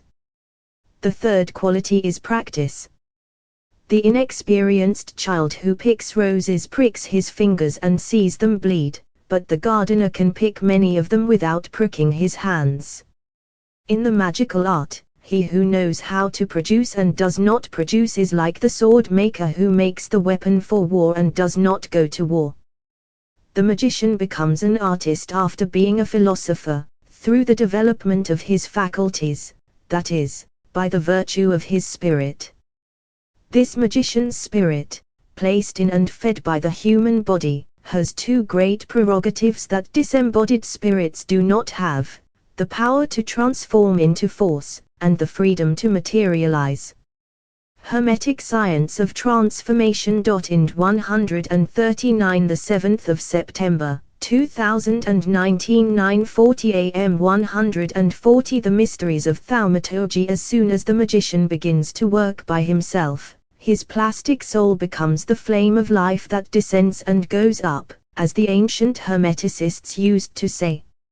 It means that his spirit lives on the earth and in space, and only when the spirit of man living in the flesh has acquired the power to go up, that is, to come up to the surface of the astral current, is he capable of subjugating all the creatures of the current or ocean that forms the aura of the earth. When I annotated a book asterisk of the esoteric library, I explained the interpretation of the X's, or fish, the symbol of the Christ of the earlier Christians, but the symbol of the fish belongs to the Essenes, a sect from which Jesus of Nazareth came, which had taken figurative symbolism from the writings of Egyptian priests, whereas the pure Hebraic rites do without symbols and make use of the literal signs of the Kabbalah, which correspond to ideas, things, and numbers, just as the Pythagorean system expresses absolute ideas by whole numbers and relative ideas by combinations of numbers in multiples and submultiples. The Hebraic thaumaturgic figures consist of lines, straight and curved, geometric in appearance. The Egyptian ones are figurative, anthropomorphic, and the Pythagorean ones are numerals. The Christ, that is, the soul of man that goes up to the heavens or down to the depths at will, was symbolized as a fish that, using its fins and swimming bladders, comes up to the surface of the water or, at will, goes down to the deepest caverns of the ocean. Like the fish in the water, so the soul of man in the astral light. Only when the soul of man has acquired the power of going up and down like the fish can it operate in harmony with the intellectual ultrastral powers. Before attaining this state, the common man is symbolized by the turtle and the snail, which represent the astral body in the heavy container of fleshy matter. That is why natural magic, the easier of the two types, makes use only of forces that belong to the embodied human spirit and to the infasterisk, Christo, la magia e il diavolo, by Eliphaz Levi, with descriptive notes by Dr. Giuliano Kremmerz, Detken and Rochel, 1898, ed. Hermetic Science of Transformation. Ind 140 7 September, 2019 9:40 am. The Mysteries of Thaumaturgy 141 Real Animals of the Astral Zone, and that is why it is susceptible to good and evil, to useful and deadly works, and makes use of materialized fluids and horrible animals of the astral. As I said in the opening pages, my treatise on natural and divine magic must be a clear explanation not of what others have said but of what really is. For this reason, I pray my readers who want to be practical form a precise idea for themselves of what we are. Take a very large crystal vase, fill it with water, and put freshwater fish, eels, and water beetles into it. Looking at the water and the fish through the glass, you, the human being, are, compared with the animals in the liquid, what an intelligence of a superior order, purified spirit or archangel, is, compared with we who are immersed in the astral current, while the three types of aquatic animal in the liquid, beetles, eels, and fish, represent three different stages in the development of the human spirit. I say human spirit because, in man, spirit is not separate from matter, therefore we must emphasize that the spirit in man carries with it that amount of purified matter, diaphanous, astral body, perispirit, that is inherent to its development. The heavier the container, the more ponderous the matter that envelops it, the less sensitive the intelligent spirit is. Now pass from looking at the crystal vase of fish to observing life in the ocean. Form your own notion, even an approximate one, of all that is in the ocean, from phosphorus protozo to sword-like seaweeds, from protoplastic mollusks to prawns, from goldfish to dolphins, from sharks to whales, and by analogy, you will have pictured the animal life in the astral ocean, which, starting from the life of stones, passes through plant life to the instinctive intelligence of microbes, and from their scales the animal ladder to man.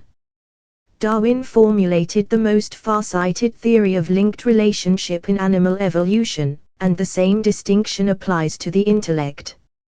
From the dog to the elephant, from the monkey to man.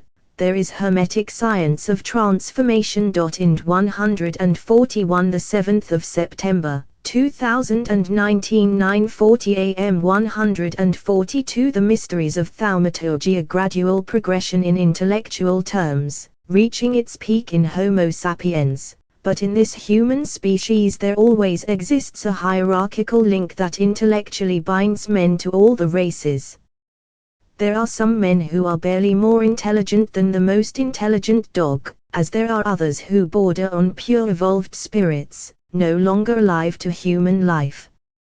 Those who want to understand the language of the gods must penetrate the language of primitive syntheses, passing beyond the abyss of human languages. The sacred Kabbalah, the secret philosophy of the Absolute, has the power of making the synthetic language of divine ideas eternal. Before the scientific processes of common knowledge, it is the torch that recalls civilizations sealed with the priestly knowledge of things. The Kabbalah is the philosophy of absolute laws and of the immutable elements of physical, intelligent, and mental nature, of nature in its concrete expression. The numerical Kabbalah, or occult Pythagorean tradition, owing to the substitution of numbers for words, is even more difficult to grasp without the help of a fluent master. The Arabs had and have angels with